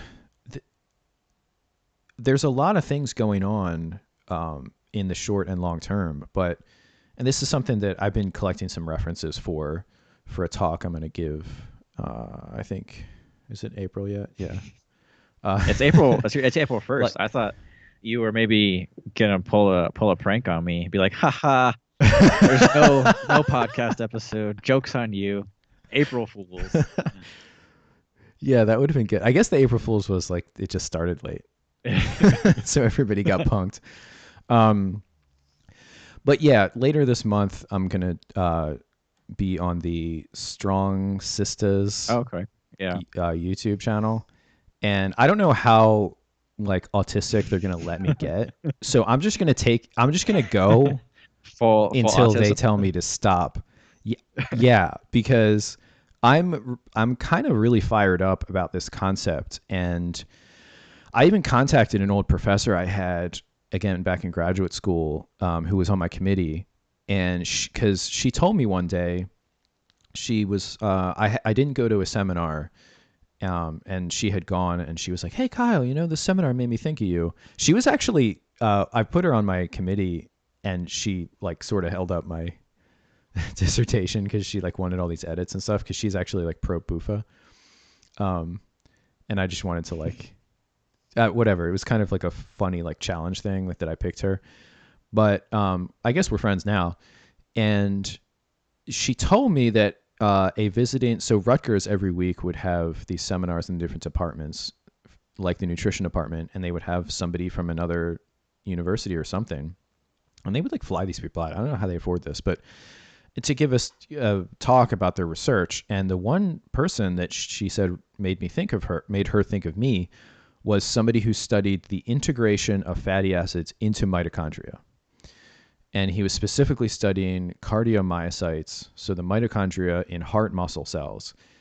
And his research was basically, the conclusion was, if you get very long chain, very unsaturated fatty acids, like 22 plus carbons long, and you get a certain percentage of them in the mitochondria, they just get really messed up. And she, what she was able to just tell me wasn't enough, like whether it was because of like a structural change, because like the double bonds just making it move, or whether it was oxidation or both or whatever. And I asked her just recently, and she said she couldn't remember. So I was just like at work when I didn't have anything to do. I've just been searching papers and stuff. And there's a lot of stuff out there. And I'm actually sort of developing a little bit of a like lecture topic about when the research on that changed and how it changed. It's very interesting. But the point is, these things take a super long time. So like you can imagine, the half-life of fatty acids in the body, it's like would be kind of like years, Yeah. like if you have like whatever your carcass fat is now to have a full turnover. Yeah. And I think also that idea too is mistaken, because there could be like one molecule in particular. Let's just say like we watch this one molecule over the course of our lifetime, and it never actually leaves our body. Right. Well, that's why they talk about because the way drugs are metabolized is not linear. It's like there'll be this concentration, and then 2 hours later there'll be 25% less, and then 2 hours later there'll be 25% less. But that 25% is a smaller change than the previous. It's like my like sugar jar that I keep refilling. There could be a granule of sugar that's been in there for years or something like that. But I've Right. refilled it, dozens of times since. Yeah. Yeah. So I don't think that would actually be interesting. That would be prohibitively difficult to find out if there's like to you chart could do that in molecules. your fourth dimensional, alternate history. Star Trek science. Yeah. You could probably do it with animals, like really tiny ones. Like, right, because you'd have to like those worms. You have to use like radioactive molecules and stuff like that. Yeah, labeled. Yeah. But anyway, so unfortunately, there's when you get to the level of like 1 month, 2 months, 3 months, even a year, I really don't think it doesn't show any difference. The problems. Well, it could even show a benefit. Because PUFA can do all kinds of things. Like it can sort of temporarily cut down on inflammation, maybe through a toxic effect. I mean, they have sort of endocrine, depending on how they get metabolized downstream, they can have endocrine effects that can increase fatty acid oxidation. Right. Which a repeat person might interpret as the body's trying to use up these toxic fatty acids. Somebody else would interpret it differently. Right. But the effect is there. Yeah, I guess that was kind of like my like potential explanation, my hypothesis for like to explain this good effect that was observed. Is that these people, they have a very low fat diet. I think they actually had the lowest fat, these people eating fish, as opposed to people who were eating like more butter and stuff like that. So your body still needs to like burn fat, like burn the fatty acids, like you said. And so since there's so little fat to burn anyways, they're just burning this PUFA. And so it's getting used energetically, and it's basically just not being oxidized, hanging around, or being used in structures. And so that's how we know that PUFA has bad effects. And because it's basically being used up, it doesn't stick around to have those bad effects. That was my hypothesis. Yeah, if they had a super low fat diet, it would, because they would still probably be having quite a decent amount of lipogenesis to like get, enough lipids, fatty acids just for all their body functions. So yeah, and those of course would be saturated or maybe monounsaturated. So it would take a long time to get significant PUFA stores, and even if you were having a relatively high PUFA diet. And remember, even the highest PUFA source, like soybean oil, safflower oil, whatever, they're still only like 55%, say, linoleic acid, or about half linoleic acid, and then another 10. They're not. I don't think there's anything that's 3/4 PUFA. Yeah. Even the most PUFA'd PUFA. So even like soybean oil is a third maybe saturated fat or something like, or maybe it's like a third monounsaturated and like a 15 or 20% saturated, and then like half a polyunsaturated. So it's not like they're, it's not 100%. Even if you're eating 100% vegetable oil, you're not eating 100% PUFA. Yeah. That's another thing. People can shorthand this stuff, and when you're talking about, if you're talking about like medical effects and like the science of it, you got to be precise with that, because the coconut oil is the closest thing to like a pure, because it's like 95 to 98% saturated then Ray Pete fat. gets hydrogenated coconut oil on top of that too, to eke out those extra couple of percent. Which, I mean, that's fine, whatever,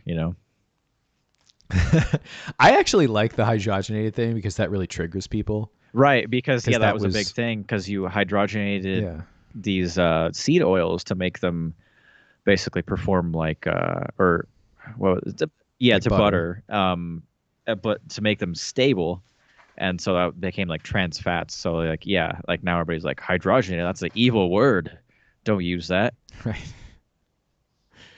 Yeah. And I agree with Ray that I don't actually see how a trans hydrogenated fatty acid is worse or even not better than just a virgin, like polyunsaturated fatty acid. Like I don't, unless if there's some kind of contamination in the processing, or the PUFA that don't become hydrogenated and they just get damaged in the process, so they're already kind of free radicaled in there, that could be a thing. There's all kinds of different things that could happen, but the actual just fatty acids themselves, because dairy and other animal fats have, there's a very small percentage that is naturally like that. But there's no like negative effects anybody's ever shown from those naturally occurring ones. Like I think there's like some studies showing positive results from like higher amounts.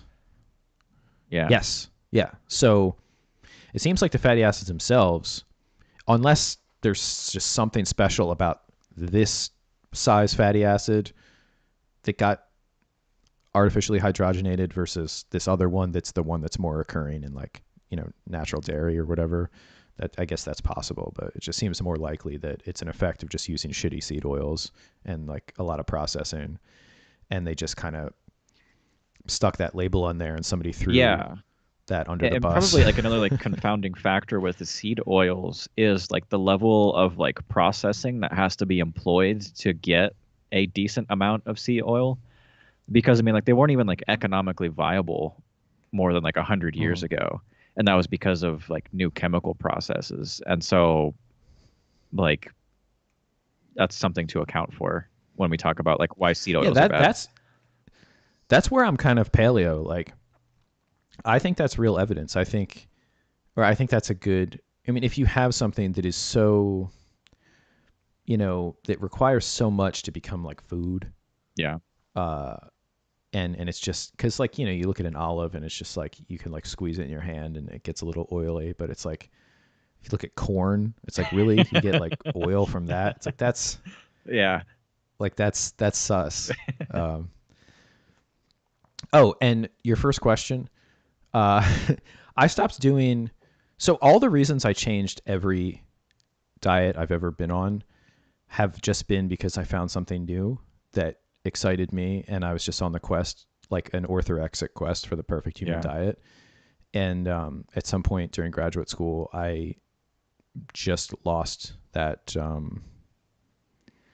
compulsion. Yeah. So like what would be your response now to people who are like really excited? They're like big ideologues of the autogenous diet, as I like to call it.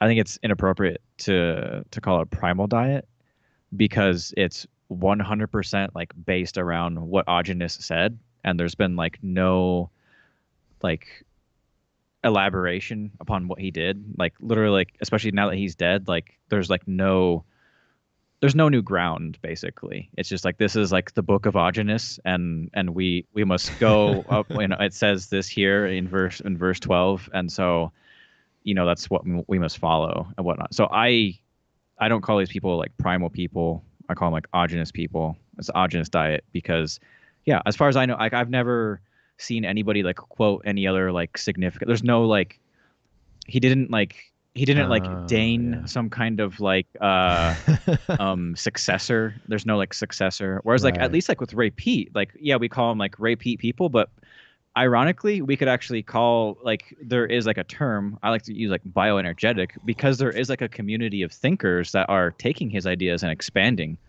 on them, Hmm. saying things that Ray has never actually said himself before, and that I think a lot of people confuse for things that Ray says. Um, Not necessarily that I'm like that is bad, but like there are like numerous people that have kind of like taken a lot of Ray's ideas and sort of like made their own niche, and that hasn't happened with the autogenous diet. Yeah, I would say that strongly suggests that the autogenous perspective is not really. Uh, it certainly wouldn't do well under the verificationist creed because, frankly, like having read his books, I'm not really sure where he got his information from. It seems like Well, it was a download from it. God, basically. It's just like any other religion. He Yes, went out into the desert, and like he the did. coyotes brought him the meat, and so it was just like Moses going up to Mount Sinai or Jesus going out into the desert. Basically, you have this trial, and then you come back with new knowledge, basically downloaded from the heavens. Or Terry Davis going out into the desert I'm not familiar. and I'm not God familiar telling with that. him to make Temple OS. Oh, you got to check him out. He's gone now. Oh, He's not with us anymore. F's in the chat for Terry Davis. But he also had some experiences in the desert actually, with potential CIA oh, the drugs and stuff. Yeah. luminescent Oh, okay. creatures. Oh, I guess so. And somebody said, I just want to. Somebody said lubrication formulas all around. Yeah, when I met Agenus, he gave a talk and he was talking about this stuff. And in his book, I think it's the same recipe. And for women, it says Yeah. moisturizing formula, and for men, it says Yeah. lubrication formula.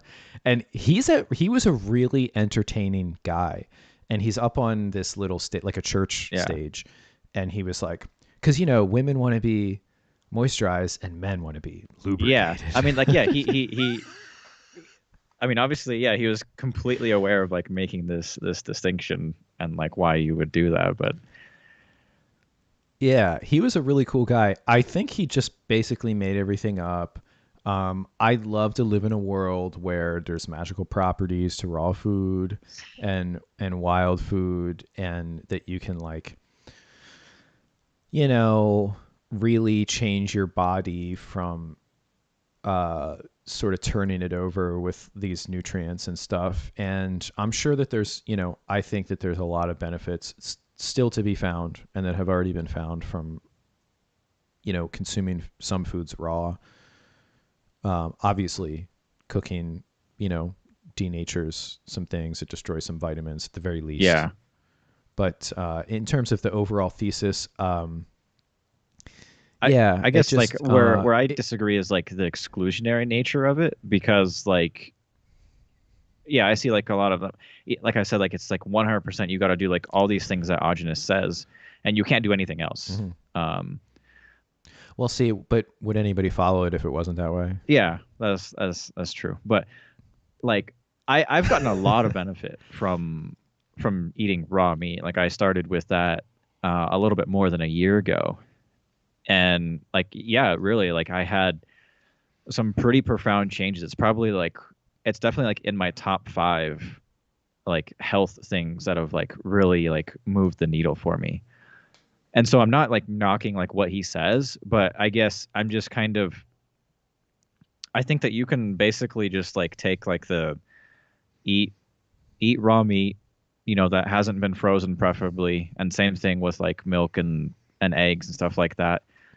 And then you can pretty much just go on your merry way, and that's really all you need from like the stuff. Although he says a lot of interesting stuff about like bacteria and viruses that I think that I'm still exploring myself. But Yeah, isn't it funny how his thing is I think it's perhaps the closest we have to a literal diametric Yeah. opposition to what Ray Well, says about bacteria. I know, because that's actually the interesting thing too. Is like, bacteria are like always good in the endogenous like thing. So I mean, like, I guess like botulism's cool. Well, he would say that maybe okay, Right. I'll Okay. let me just Yeah. like do a seance here and call on him. He would say if there are, or I don't know if he would say there are pathogenic bacteria or if it's just opportunistic if you're under bad health, but if there are naturally pathogenic bacteria, or if some bacteria will become pathogenic if they sense that your body is unhealthy, No, that I think that's actually the my mistake there was that the botulism comes from canned, cooked foods. And so that was his big thing, is mm, that actually when you cook something, the bacteria that grows on it afterwards is extremely unhealthy. And so that would be my mistake there. That's what he would point out, I think. yeah. It is so hard for me to take that kind of stuff seriously, and I hate to be like a stick in the mud or whatever, but just about every day I grow bacteria. And if it's not me, it's somebody else in my lab. There are bacteria growing in different size flasks and tubes and all different kinds of receptacles in my lab and in labs all over the world, but things that I can observe with my own, eyes every day. And they're all cooked in autoclaved media. So it's like, basically pressure cooked to sterilize it first before it's inoculated with some bacteria. And they grow and we can give them some plasmid to make some protein and they do it. And, I don't know. Are they unhealthy? I don't know. They grow at a certain predictable rate. Uh, and it's only really changes like if they're, you change the temperature, you can change like the nutrients in the broth that you make for them. You can change the amount that they're like shaken up. Actually, what's really creepy is when you grow E. coli, they have to like be shaken a lot. Hmm. And so they like grow in people, and it's like you're kind of thinking like you're You like you don't want to you shaking don't them want up. to you want to move as little as possible. Well, it's just like they're evolved because they grow in, well, I guess, moving water and in animals. And it's just creepy to think that like your very day to day life is providing the conditions, is sort of stimulating the growth of bacteria inside of you because that's how they do. It's just sort of weird to see that because yeah, if you just put them in a tube and then have them grow, they'll grow like super duper Hmm. slow. It's also how fast the stuff gets oxygenated because it moves around the gases faster. Um, but anyway, I mean, I don't know. That seems kind of like bullshit, but maybe one day. I got to tell you, you're not going to find a more open-minded person that works in a lab for me. So if it doesn't make if it seems kind of like iffy to me, just it's certainly not going to seem not iffy to anybody else. That oh, Leo said goodbye. He said great chat. We'll finish later. Got to go work. Just quick question. What are your thoughts on this carnivore doctor named Paul Saladino? I don't know if he is that to me or you. Just in the chat. It's just a general, to both of us. Okay. It's Yeah. just Well, like we I don't know. covered that in the beginning. Yeah, I guess so. Well, there's a. I thought we could pretend to not know who it is. Oh. Oh, okay. Yeah. Like it's the first. Yeah. It's like the There's first time some every time. comedic potential there, and I just dropped it. So all right. So before we go too long, because like we're rounding out on 2 hours, and there's actually kind of a sort of a second topic that I'd suggest. Well, I guess you suggested it. Yeah. I mean, Because we were talking. that topic, I think there's enough for like a whole nother episode. So I think maybe we should just save that for another time.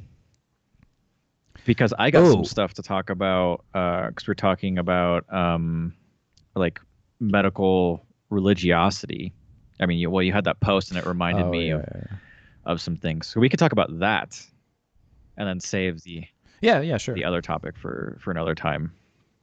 Um, yeah. So there, I was. So right now we're just like footing around, like playing footsie with like some stuff that we don't want to mention. But this podcast that you and I both listen to, do we want to mention that or not?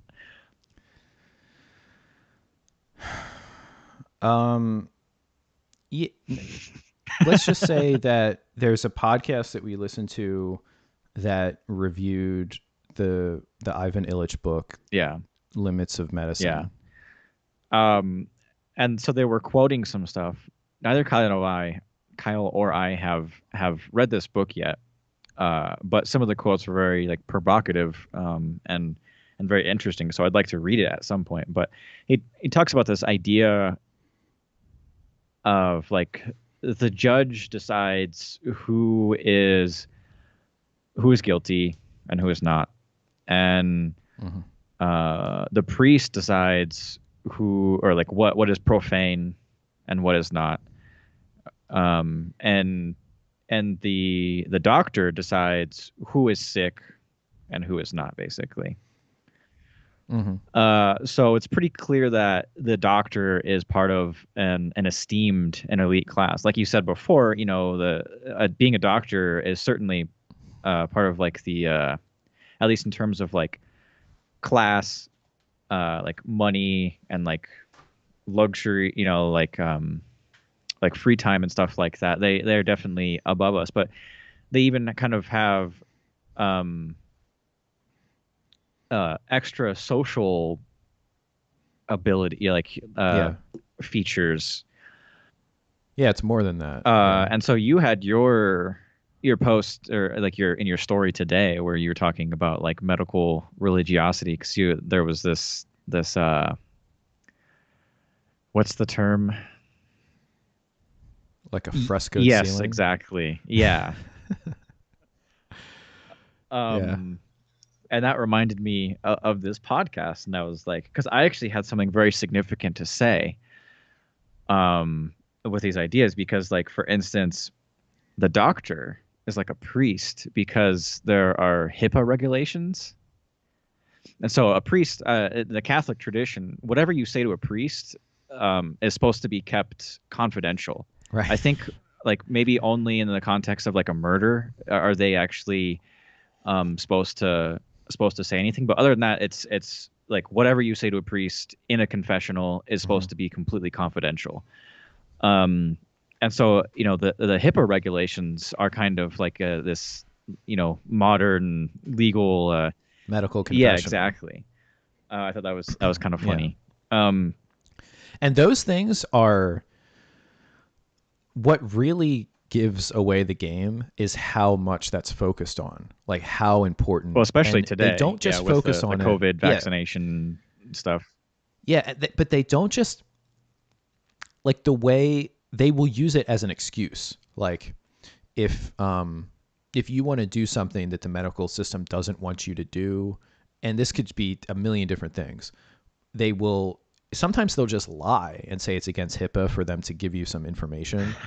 So it's like, it's used in the same way that if somebody would use like a tenet of church law, even if it's not necessarily true, it's just, it's appealing to this, like, it's out of my hands because there's this like law, this higher law. Yeah.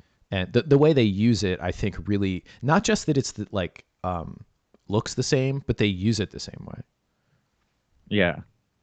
Like, oh, I can't do that. The system won't allow it. Like this, the church. You're bound by a higher law.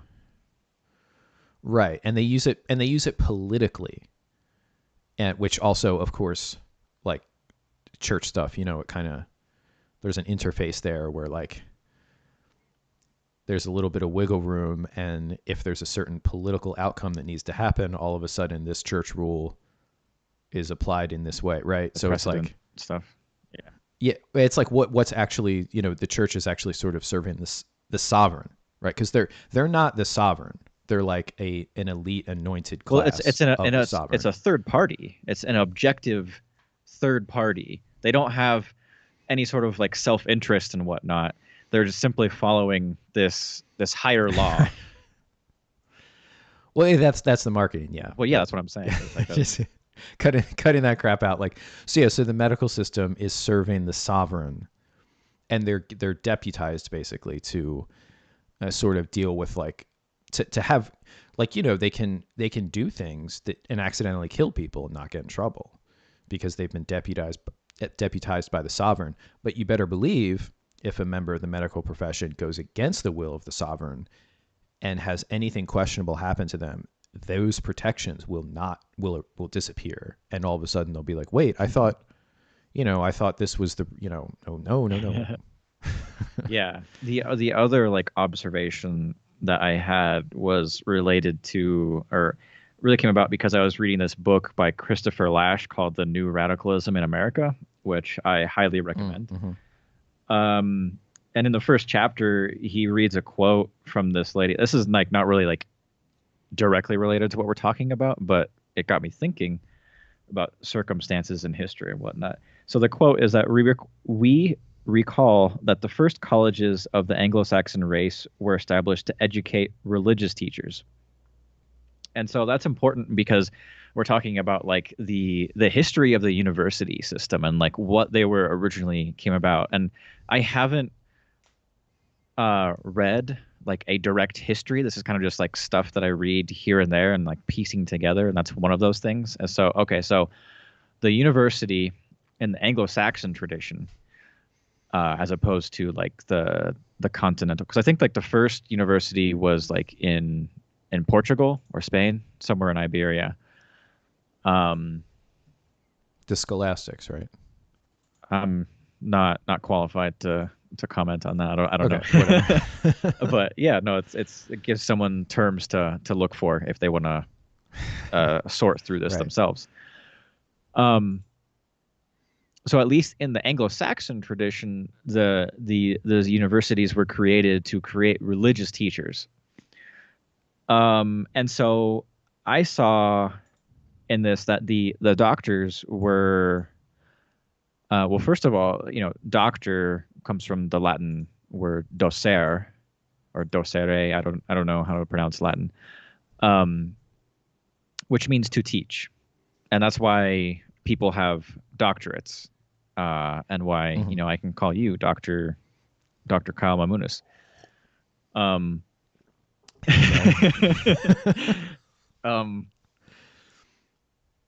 And so yeah,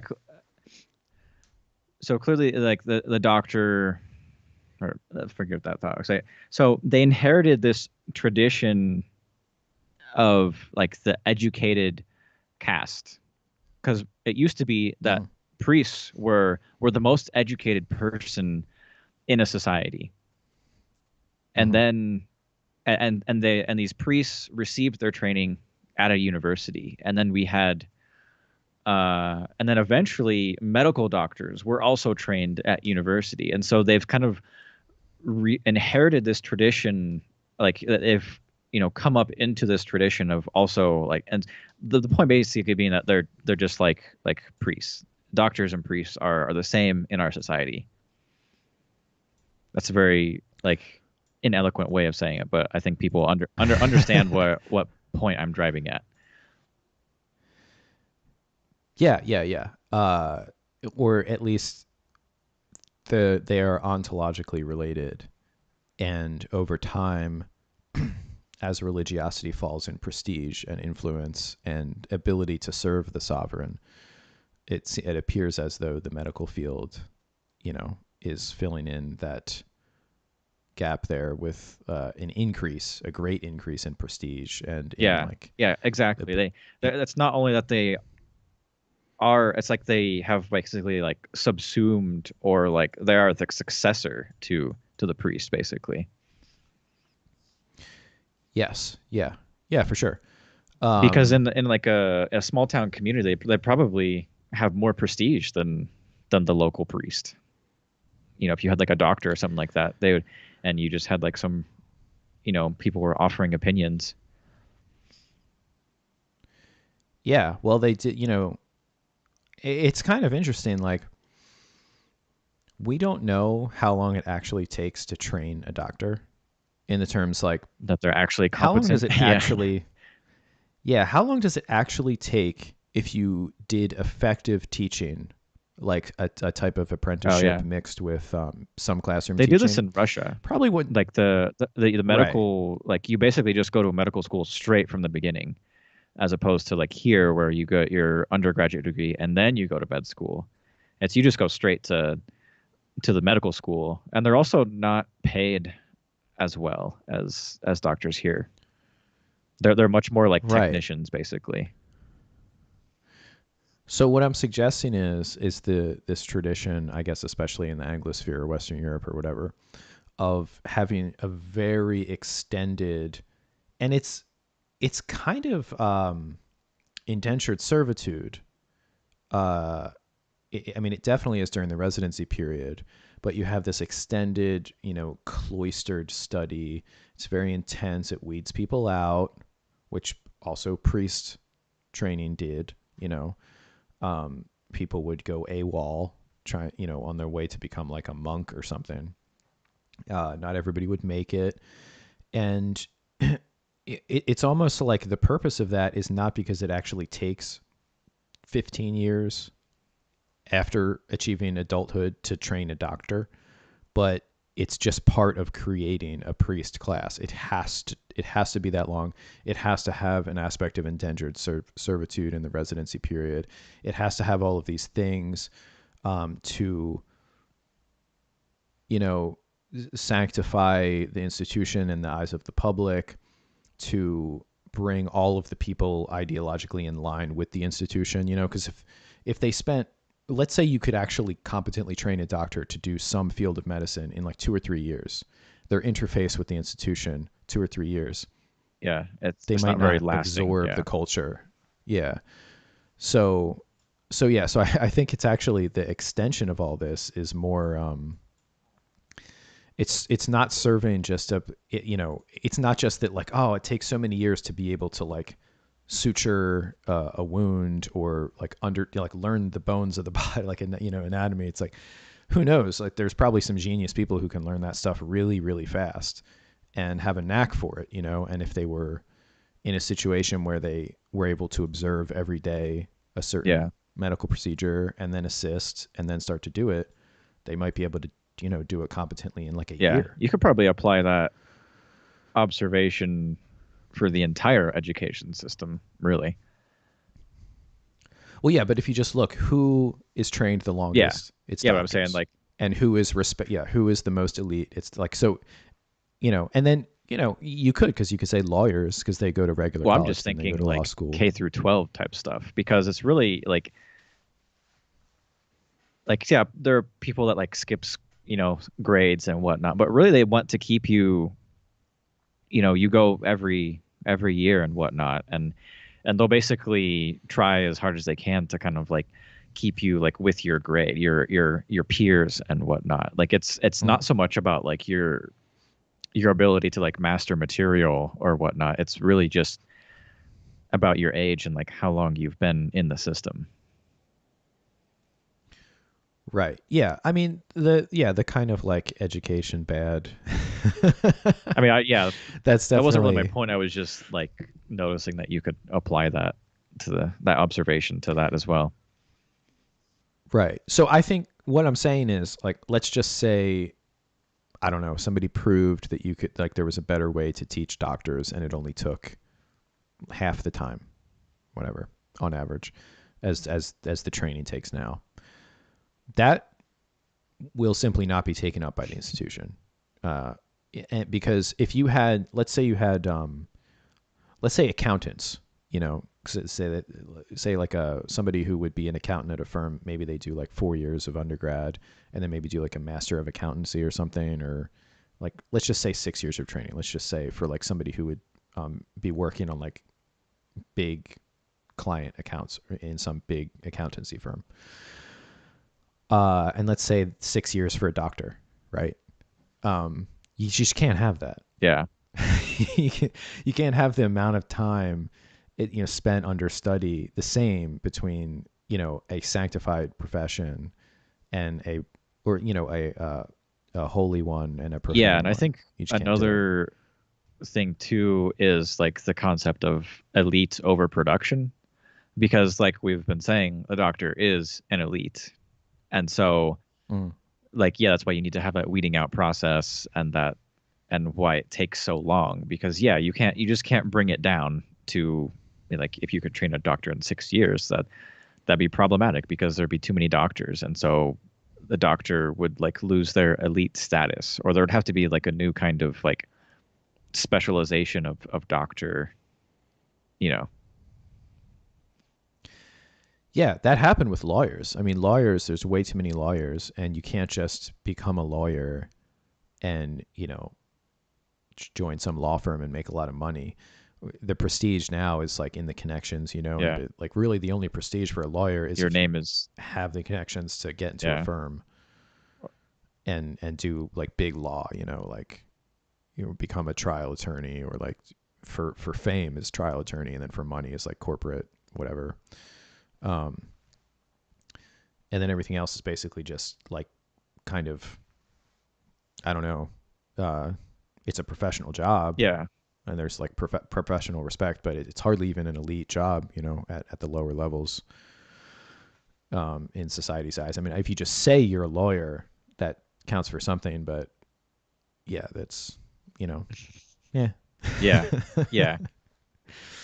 But if you say you're a doctor, even if like you're a family doctor in a small town in Kentucky and you make like, I don't know, $45,000 a year or something, you're still Yeah. considered kind of a member of a priesthood, like even if the trash collector makes more money, like if it's in some bigger Yeah. town, um, so, Yeah.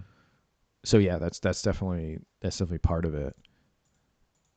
Did you have any other quotations from either of these works? No. No. Yeah, that was pretty much what I wanted to say. Um, I had somebody had oh yeah, so this is a question. I asked some of my friends if they had some questions for us, and one of the questions was what you would be studying with unlimited money in your own lab, kind of like a one of the gentlemen scion science or scientists of your. Yeah, you know what? I think you told me about this question, Did I? and Well, I I somehow had this I can't. concept of like the scion scientist basically, because at least like in like the 19th and like 18th century, a lot of the intellectual tradition, particularly in the Anglosphere, was being done by, Mhm. these well-off sons, more or less, or what seemed to be well-off. I don't know. After actually like looking at the history of a lot of these people, like for instance, like the Huxleys and whatnot, people think like they're like this like rich family, but actually they were like a middle class family. I think they're just pretty well off. They weren't like this. They didn't have like a manor and like an estate, which I think is probably what a lot of people assume. Right. And so I had like my idea was basically that like having this kind of background basically promotes crank ideas and like crank science, which I'm a fan of. Um, and so that was kind of like my thing. Yeah. That this question, well, however it came to me before, I just remember seeing this somewhere like a couple days ago. It sort of, it kind of like got me shook because I would have a lot of trouble answering it. And part of it is I have been, so when you go through the process, and this is probably true of so many things, but you're outside of an institution and you're just all hope and ideas. And like you see potential where maybe there might not be, like, oh, I could study blank. And it's like, can you? And I don't just mean can you in terms of can you pull it off? Can you get somebody to fund it? I mean, is that even a good question? Are you thinking straight? Like, are you know what I mean? Or are you just sort of Mhm. assuming that you know something that you don't You know? you think there's something That, there? yeah. And I had that experience, and like when I went into graduate school, I was still doing, sort of a raw paleo thing, and I was like, well, I'm just gonna study that. I'll just find a way to study that. And yeah, so if I had unlimited resources, then I would have done something dumb. I would have like, you know, done maybe clinical trials of people eating like a raw meat diet and done something with it. The other problem is I prefer to think with limitations. It's the same reason, like if you went to a restaurant and the menu was 100 pages Yeah. long, you'd be like kind of pissed off. I was actually watching this interview with Anthony Bourdain, and he like one of his like a litmus test for like a good restaurant is that you can't like have like sushi and spaghetti and a burger on the same menu. Like they need to like specialize in one thing because how honestly like how good can someone be at all of those things? Right. And how fresh can the ingredients be if like you have like because it's a Right, because building, everybody's it's a certain ordering, size. yeah, they'll be ordering different Yeah. things, and so the turnover isn't as fast. And yeah, Yeah. Right. Right. Right. Yeah. So, and I think this is kind of a peculiarity with me is I really enjoy limitations. Like if somebody gave me a project and was like, you have to use this type of scientific technique and like here's your like because that it actually makes me more exactly. creative and it's Yeah, what's more so when I think about unlimited resources it just brings me anxiety yeah, like because then it's like well what could I do like I've had tons of ideas but they all came to me because they seemed realistic like right. I think I said this in one of my last streams but I was actually having an email back and forth many years ago with Paul Salatin or not Yeah, Joel Salatin, about Joel Saladino carnivore farmer. about yeah, he's eating his own supply. He's just out there in the fields like tearing them up, nose to tail. About doing a research project, and I had this whole plan, and I actually thought it was kind of I think it's still kind of a reasonably good idea, but the idea I had was I can make like sort of a GoFundMe type thing where I would present it as myself and say, okay, everybody, like I'm going to do this research project and I'm going to work with whatever that guy's farm is called, was Polyface Yeah, or whatever, and raise money. And what it would be is you would take, say, pigs and raise half, make sure that it's like enough so this has statistical power and feed a bunch of pigs, which we know are kind of similar to humans. What they eat for fat is very important to what ends up in their yeah. tissues and all that Would you kind of give stuff. them sweaters? I mean, that could be a follow up, but I was just going to do a diet, of like a crappy pig diet with like, say, enriched with vegetable oil, and then maybe one that's enriched with coconut oil. And what the money would be for would be to maybe do tissue analysis of like, maybe if there's a lab close to his farm, I could contract with them ahead of time to do certain assays that I would design beforehand. Have some of his people weigh the animals and chart different gross anatomical things over however long the study would go, maybe 6 months or a year or something. And then when it's time to slaughter the pigs, he wouldn't really be able to sell the vegetable oil fed pigs because that really wouldn't be up to his standards. So some of the money I think would be to reimburse him for those animals. And then we could even make it fun. So like if you give this much to the to the crowdfunding, like you can get like this many pounds of the Oh yeah. vegetable oil enriched pork and this many pounds of the coconut oil enriched pork, and you Oh decide. yeah. Uh, and yeah, and but if you'll notice, that idea came to me in extreme constraints because I'm thinking like, oh, how could this be done in real life? Like, so it's a guy who already has a farm, he already can raise pigs. It's realistic you could get it because, like, say it would take like I don't know, $100,000 or something to compensate him for like a certain number of pigs and to have some of that lab work done, something like that. I don't know, whatever. That's kind of a realistic amount of money that you could get if you could get like a viral campaign that hit like the low carb people that would be Mm-hmm. into, looking at the PUFA question, especially like now that they're kind of turning towards that. The repeat people, whatever's left of the paleo thing, who the heck knows? I don't know. Just the different communities. So anyway, that's like an idea I had years ago, and those are the kind of ideas that come to me. But they're very guided by circumstance. Limitations. I wouldn't even know what to do with no Yeah, limitations. I think. Why do Yeah, anything? the other thing about like limitations too, besides just like creativity, like everybody's experienced that. Well, I guess like because it also like a lot of like the pioneers in like any given field, they're they have limitations like by their very nature because like they're working with like new tool or they're working with tools that were developed for something else and they're using them in this new field. And so that's like a limitation itself. And I'm just saying this because like one of the things that I've kind of been like looking into is like going back and like reading like older works, particularly from like the pioneers of a field. And you'll notice like uh a lot of like scientific disciplines basically got started in like the middle of like 19th century. A lot of them they don't really have like any history beyond that. Um and so and that's interesting for a different reason is that they have a much broader perspective of things and also things aren't set in stone.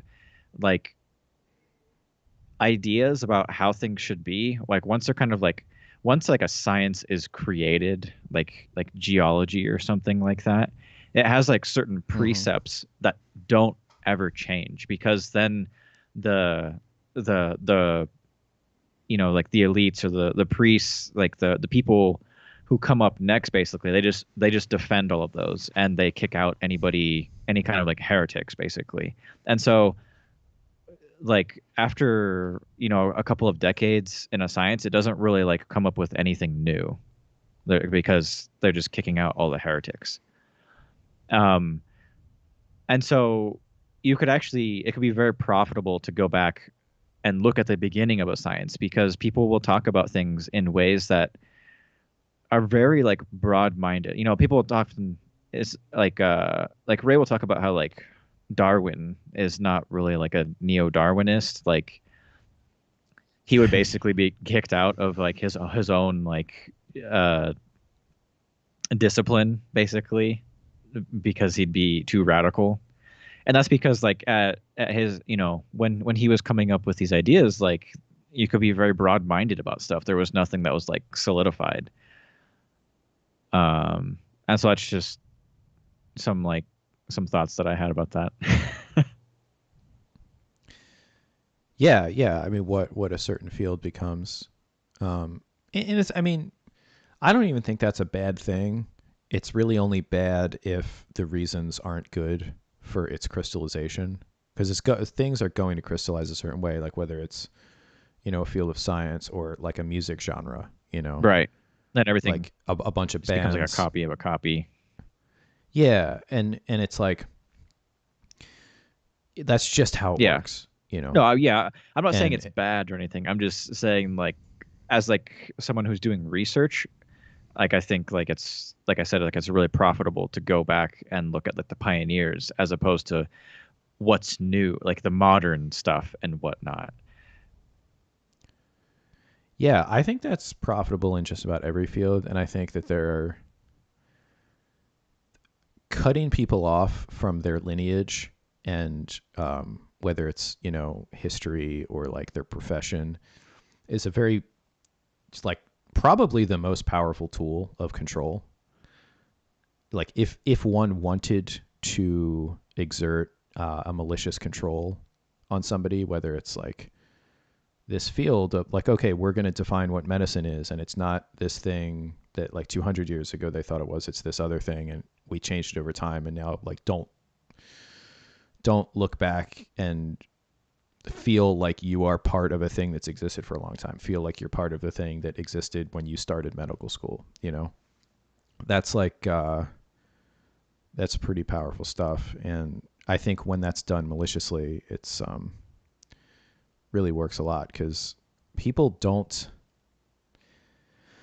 they just kind of assume that the person that's teaching them, like the most senior person, has integrated, like it's just, it's like when like what we were talking about with Paul Saladino and his crap. Like if he doesn't say, oh, I got these ideas from this person, the natural assumption is that he in some way did some original research, and he like has a breadth of reading and understanding, and that he didn't just like stick his finger in the air and see which way the wind's blowing and decide to make money. Similarly, like if you're in medical school, you shouldn't have to not assume that the person who's like the headmaster of your school does not understand, the origins and the changes in their own field, and has like a broad understanding of it. Like that's a fair assumption to make. There's nothing wrong with that. You should expect that. But that's not really what it is in a lot of cases. I'm looking through the chat here to see if there's any interesting questions. Mostly just jokes. Ever looked at the sky on high meat? No. I forget whether I tried high meat. I think I might have. I got some brewing right now. Oh my god. And yeah, I don't know. Well, I'll, it's there. If I decide I want to try it, then I'll try it. It's not like it goes bad,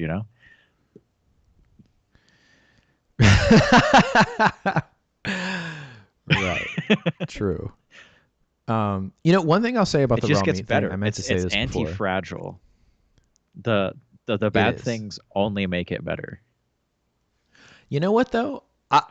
I'm gonna conjure up Augenis. Maybe he may have had a concept like wine. You know how wine will peak? Yeah. Like a certain vintage of wine, and it has to do with like the growing conditions that year, and people chart. It's crazy. Yeah. But they'll 40 years for this bottle or whatever, and then after that, and this is subjective, is that the flavor quality and the intricacies and stuff will actually start to degrade. They were increasing in complexity and in good qualities. So I actually think high meat probably has a peaking. Somebody said it's all jokes. You encouraged this, Kyle. Did I? Maybe. But so the one thing I wanted to say about raw meat that I noticed very unambiguously is that it digests really well. Yeah. Like I can like eat raw meat and then, go work out like 5 minutes later, and it won't feel like sluggish or heavy or anything. Yes. Yeah. Even if it's fatty. Yeah. Which I think now it's hard to say, because when you eat cooked meat, just about all the time you're eating it with something else. So again, I think if I really wanted to say that it digests better than cooked meat, I would have to kind of do that experiment that anthropologist that I almost but didn't work with did, which is take the same cut and just, eat some of it cooked and then see how it feels, and then do the same thing with it raw. But whatever it is, whether it's a little bit better or it's because you eat it by itself, because it just kind of seems like something you should eat by itself, or like not with the same, you don't just like put it on a plate with like cooked rice and like, at least not in the same way. Right. Yeah. I mean, like I've actually been, that's one of the things that I'm experimenting right now, is I've seen to like notice some things that like I'm seeing, like if I react better to them, like if I don't get like some like reactive hypoglycemia from it, if I have it separately, as opposed like with like coffee particularly, I'm trying to like testing, or soda. It seems like drinks almost, like I need to have the drinks separately, or pretty much anything separately. That's what I'm like,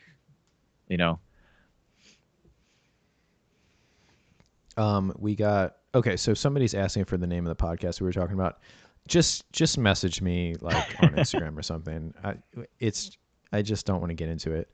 It's not even a big deal. It's just things these days are. Yeah, And then somebody it's really said, lame that we have to be like this, because in that yeah, sphere, I think there's a lot of like good like intellectual stuff. I've been getting into like mhm, that podcast and some other podcasts that are adjacent to it. And yeah, it's like the most like fertile intellectual arena right now. There are like uh some other podcasts that I feel come at it from like a see, this is like the thing. It's like, in order for me to even like talk about this, like people can read in between the lines and know what we're saying. But anyways, so like there are like some leftist podcasts that talk about, that have like some interesting stuff too. Um, but I think like they're the most like intellectual productivity is happening on the right, basically. Like, and if people like want like some good like leftist critiques that aren't as good as the rightist critiques, I feel like, but they're still valid and worthwhile, I would go look at Chris Buskirk, his show. He's a conservative, but he talks to um he seems to have like found several like left leaning people that are pretty smart. Like there's like the Red Scare podcast, and like this Australian girl that are pretty all good. right, Red Scare, right, Red Scare. I'm not sure we can put that in the same. That's I haven't listened to any of like the podcasts in the past like 6 months, so I don't know if it's like changed, but they, I guess it, yeah, I don't know. yeah, they're kind of retarded, but um, it's it's like funny, I guess. But It's somebody something that said, I listened to like multiple times, so that like like is an achievement, as opposed to like some other like left leaning podcast that I would just turn off after like 20 minutes, because it's just yeah, straight well, propaganda. they're not analyzing like works Well, they and did actually, like because that's why I started reading Lash, Christopher Lash, is because that's like one of her big things, and she talks about Camille Paglia, whatever. right, but that's kind of like that's not this, like yeah, I mean, like women who like live in New York and sleep with like 100 guys a year and read Camille Paglia is not exactly, somebody discussing the great works in like a, you know what I mean? Because like there's something a little convenient about that, right? Because like Right. it just so happens that they read these works that are Respectable. slightly Yeah. intellectual, but also enable their lifestyle. And it's like, okay, what's the cart and what's the horse here? Like, are you just trying to seem smart, but really you just want to live a like Sex in the City or Girls lifestyle, but like go to cocktail parties with people that are smarter than you and have something to talk about? Yeah. Um, that's how I see those girls. I don't know. I don't know them uh, personally, and I don't want to. uh, Somebody asked if we've ever, I guess, had diarrhea from eating raw meat. No.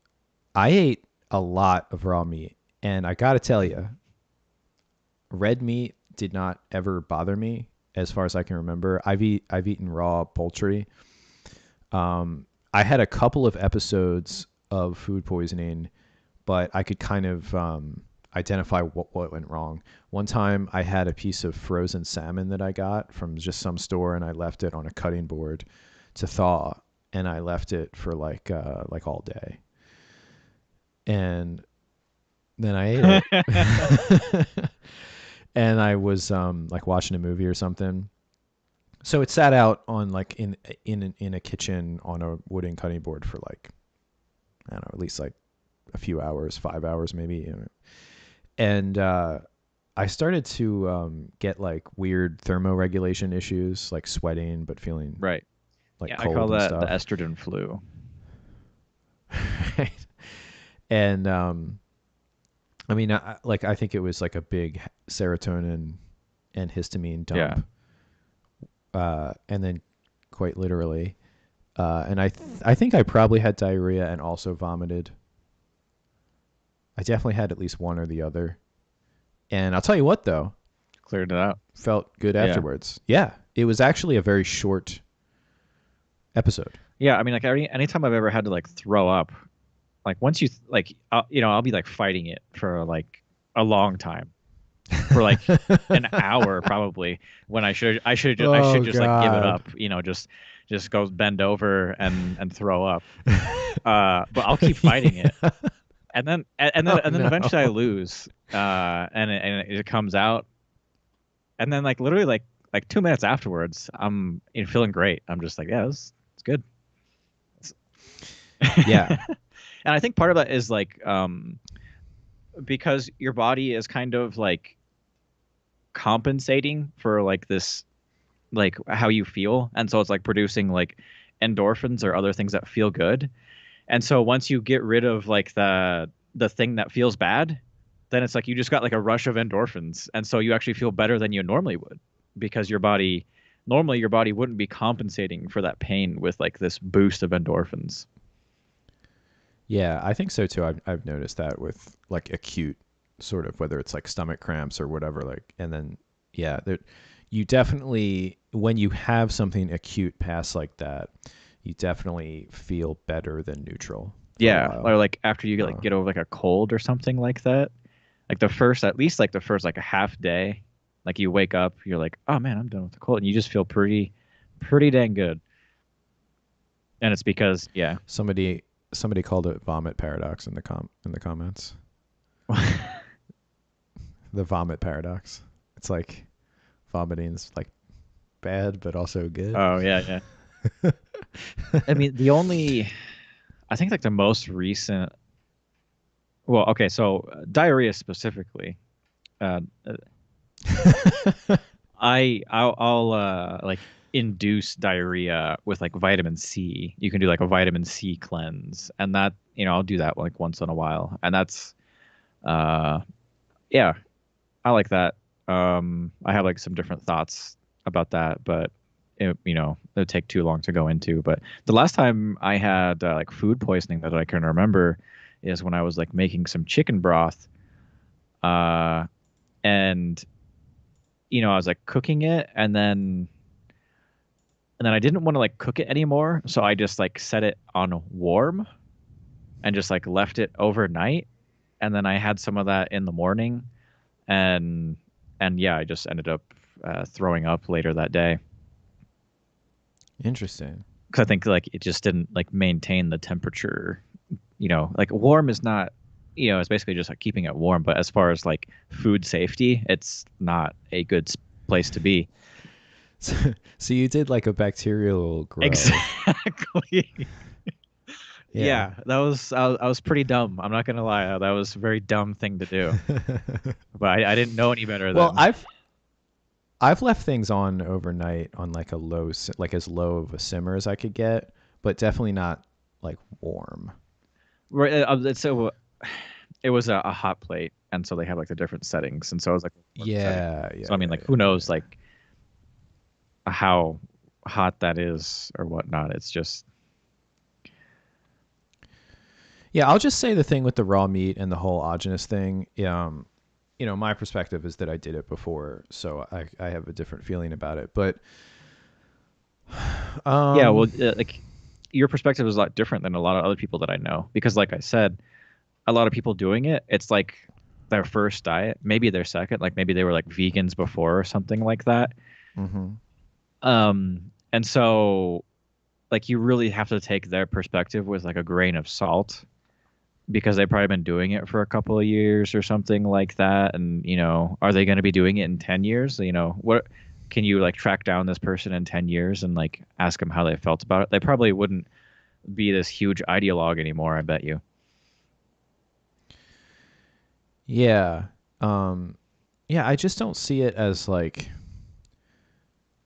I mean, a lot of it is looking at like history and historical diets and stuff. And if there was like a real compelling case that there's a population of people, you know how I know like the raw vegans, they did this for a while. They'd be like, oh, there's these people that live in the Hunza Valley in Pakistan, and they eat mulberries that grow in altitude, and they live forever and they eat nuts and they eat almonds and they don't eat meat and they like, da da da da da da, and it's like it's all stuff they sell on the Yeah. website. If there was actually a clear lineage of different health outcomes from different cultures that really pointed to this or that or the other thing, because to me at this point it kind of just seems like there's a lot of different ways to be healthy, and even things like if somebody's eating this or that diet but they're not sleeping enough, or they're doing something really abusive exercise wise, or they just have a lot of stress or whatever, like at this point I kind of think that is sort of more important. Yeah. And Yeah, that's the nutrition stuff like thrives on that being the most important thing. what being the Like if you just follow the right oh diet, right, yeah. then you will be healthy. Yeah, that was my thing for a while, because like there's a huge like anti vitamin C bias in a lot of like the alt health circles that I'm in. Same thing with like zinc and iodine, and I found those to be beneficial at different times. And the fact that I'm calling them beneficial is significant, because I've taken lots of supplements and not seen like any kind of effect or anything from that. But from those I have. And so if I'm, and basically like yeah, and all those things have helped me with sleep. And so if I'm getting better sleep, I don't really care what your science is, because like that's like the number one thing, people. Yeah, basically if I'm getting better sleep from this one supplement, then as far as like I think that's a good thing. Like it's probably doing good things for me if I'm getting better sleep. Right. Yeah. If this one weird trick is so silly, then why am I sleeping better? Yeah, checkmate. Um, so yeah, another thing is like aesthetically, I think people like to have a framework for eating. Yeah. And it sort of has to make sense. And these diets, like whether it's carnivore or like the Ajonus thing, they offer you that. They offer you a way to interact with the world with a frame that you can hold. And I don't know, something just like got knocked loose in my head between like during graduate school and like kind of getting into the Ray Peat stuff. And then I don't know, just going through the whole thing of like, nutritional science study. I just don't have the same attraction to it as a way of life anymore. And aesthetically, I see it as like, I don't want to live my life around my diet. In fact, I would almost say that's like a health goal in and of itself for me. Yeah. Is to have that be like not the number one thing. Yeah. That makes me think, like, because I don't know if it's really as common anymore, but there used to be like subcultures that would grow up around like music, and they had like certain like clothing styles and whatnot.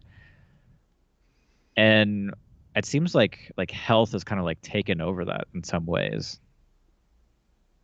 At least like when you're like very young, like late teens to like early 20s, yeah, you're probably do like music stuff, but I think like 20s into like your 30s, you're probably more likely to have like a lifestyle, be like a vegan lifestyle, or a paleo lifestyle or something like that. Also exercise. Yeah, the exercise too. Things. Yeah, being like a gym bro or something. Or CrossFit or yoga, or like one of the martial arts like jiu-jitsu is very it's like, oh, my jiu-jitsu family. And, Yeah, it's very subculture-ish. And so yeah, like with like the aesthetic that you talked about. Yeah, I just like don't fuck with that anymore, because I just can't do it. Like I can't I get into something, and then when I reach a certain level, I look around and I realize that the people that are like the priests of that local subculture are not as impressive as they seemed when I was like a novice, and it like ruins the illusion, it ruins the religion, and it just, and then all you're left with is the actual material practice.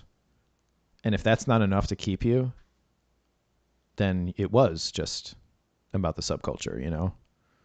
So with diet, like the whole subculture thing has been broken for me with diets. And now I'm just like, okay, well, Yeah. like, Men, what have you done for me lately? yeah, it's like the saying, it's like men uh like don't exist only on food or something like that. Like the implication being that like they need to have something to believe in basically is almost more important than what you feed them. I can't remember the quote or whatever, but Right. Somebody says that fentanyl gives them the best sleep. But does it hamper your breathing? You got to watch out for that. So I think we should probably wind oh down. yeah. Oh, question for both of you. What figure currently living do you admire holistically? Their lifestyle, physique, achievements, disposition, worldview, diet, etc. That's a tough one. Um yeah, Holistically. especially like when you start throwing in like yeah, I mean like that's really like elevating someone to like god status almost, I think, because it's like expecting your guru, like your hero to be like perfect in every way. And I don't think anybody is like that ever. But as far as like someone being close to that, um I mean like I guess I would have to choose Ray. Like I know it seems kind of lame uh, because this is like ostensibly a Petarian podcast and whatnot. And so it sounds like I'm like, you know, praising Allah or something by saying that. But honestly, like the worldview and like the perspective and like just like how he like navigates like as a person and stuff like that, I really like grok it. I really understand it. It's like you were talking about like Danny saying like Ray is like an air sign, and I'm an Hmm. air sign too. I'm Aquarius, and so like I think I understand him in a way that a lot of people other people don't. Like the kind of like answers that he gives and like you know, even like how he like if you ever like get like a more like full like background story for like his educational background, because like he basically just like jumps from like place to place anytime he like feels like things are like being closed in on him, like the authorities are starting to like take away his freedom. He moves to another place, and that's because it's the air sign. Like air always has to move. And same thing with like his positions and stuff like that, how he answers questions. um he's always kind of like leaving a way out basically, or like he's trying to state things in a way that you cannot like pin down his position precisely. Like Yes, I don't he's trying like to be like that. very diplomatic, um but also like yeah, I mean like it sounds kind of negative when I say that, when I frame it like this, but I mean like I, I, I I'm not sure he's trying to do it. He may just be doing it because that's his well yeah, and nature. like I said, like I'm the same Yeah. way. Like I answer questions when people ask me, like I'll answer them in the same way that he does. I'll you know, if they ask me like, you know, what about this or something like that, and like if I have like a personal story related to it, I'll tell my story and then leave it up to them to like draw their own conclusions basically. But I'm not gonna be like, you should do this or something like that. Yeah, that's fair. Okay, so I thought about it for a little while. And I would say, I was going to say, well, I won't even say who I was going to say because that's just because then I'm saying two. Um, uh, Marcus Fallen, Okay, I don't uh, know who that is. better known as the Golden Okay, One yeah. or the Glorious Lion. He's a Swedish content creator, bodybuilder. He does MMA. He sells supplements. Talks about a lot of things, and I mean, he's got a great physique. He works hard. He has a good ethic. He discusses a lot of different things. He reads a lot of different things. He he has fun in his life. Like he'll stream playing a computer game, and then he'll go and do something serious. And he's not like he's not the kind of person that doesn't. He's like multifaceted. Yeah, he's very multifaceted. He's pretty open-minded. He's accomplished quite a bit, but he seems, of course, and again, I don't agree with him on everything, but I think if there's somebody that I admire the most facets of their life, the most aspects, it would be him, or perhaps there's somebody else like him that I'm not aware of, but I'm aware of him. Yeah. So yeah, I guess that's pretty much the only way you could answer the question. If you had like created a bunch of categories, like life categories, and then you're like, all right, for me, this person scores a 7, and for me, this person scores a 10, and then like, yeah, for you, he gets the most points if you add up all of that, and for me, Ray is like that. Does Ray even have abs though? That was one of the first podcasts. Yeah, people will talk about he's like balding and he's like missing his teeth and whatnot. Well, not even just that, but seriously, like in like 2013 or 2014, before there was a lot of content, like Danny hadn't started his stuff. I was just because I started getting into the Ray Pete thing, and I was listening to all the Ray Pete content I could, and then I just searched around for stuff that Danny had been on, and he was on these two guys. I mean, they were probably a couple of jackasses, but it was just, at the time, right. Yeah, like the first like 4 episodes of Generative Energy. No. Even before Generative Energy, like it was somebody else's thing. It was 2 guys. They were like nutrition coaches, and they interviewed Danny. And this was probably in like 2013. And I think he used those as like the first 4 episodes of Generative Energy, because they were like, it's not the they same were like guys. English. These are like Australian. These are just different guys. No, these are different guys. One of them like lived in Mexico. They were like 2 white guys. Actually, one of them looked kind of Hispanic, and he shaved his head. Whatever. He was talking about Ray, and he was like, "Yeah, I discovered Ray," and it's like, who is this guy? Like, does he even have abs?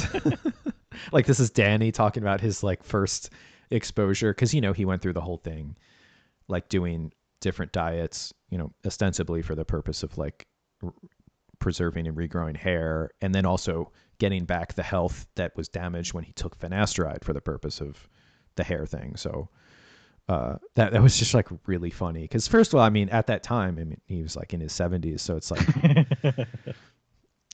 I don't know. Yeah, but I mean, like it's, and in a way it's, yeah, because he's such an old person that it's like, can you really like have that standard for him?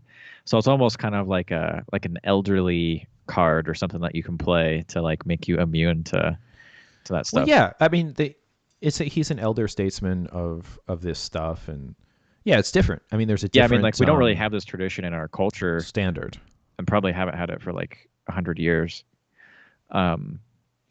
But yeah, like being an elder, you're kind of like immune to certain attacks, like character attacks. Yeah, like if if somebody was like, if I challenged somebody to like, lifting weights or something, like that would be shameful on you to challenge an old man. You would be actually seen. It would be, yeah. It would be shameful to challenge an old man. It's not really shameful to challenge a young man. Yeah. But yeah, so that, and I think that's obviously like an evolved response, because why would we think elder abuse is good? So yeah, that was a good question. That was a difficult question. Yeah, it's really good. For me to quite a question on the fly. Yeah, I mean, the other thing with Ray, like it's hard for me to explain everything that I would feel that I need to explain about that, but just like his worldview and perspective, like the kind of like really just like the idea of like generative energy and the universe is expanding and stuff like that, that kind of like permeates his worldview, I find really uplifting and powerful. You Hmm. know, it's kind of like the opposite of like the self-defeatism of nihilism. It's like, I mean, like, uh Seth Adams, the guy who writes Dilbert, he has like this idea about like evolution, and that like it doesn't really matter if what you believe is true as long as like it creates a better outcome in the end for you. So if you're like doing something because it's like doesn't really matter like what your own opinions about like why you're doing something, as long as you're doing it and it creates a better outcome for you.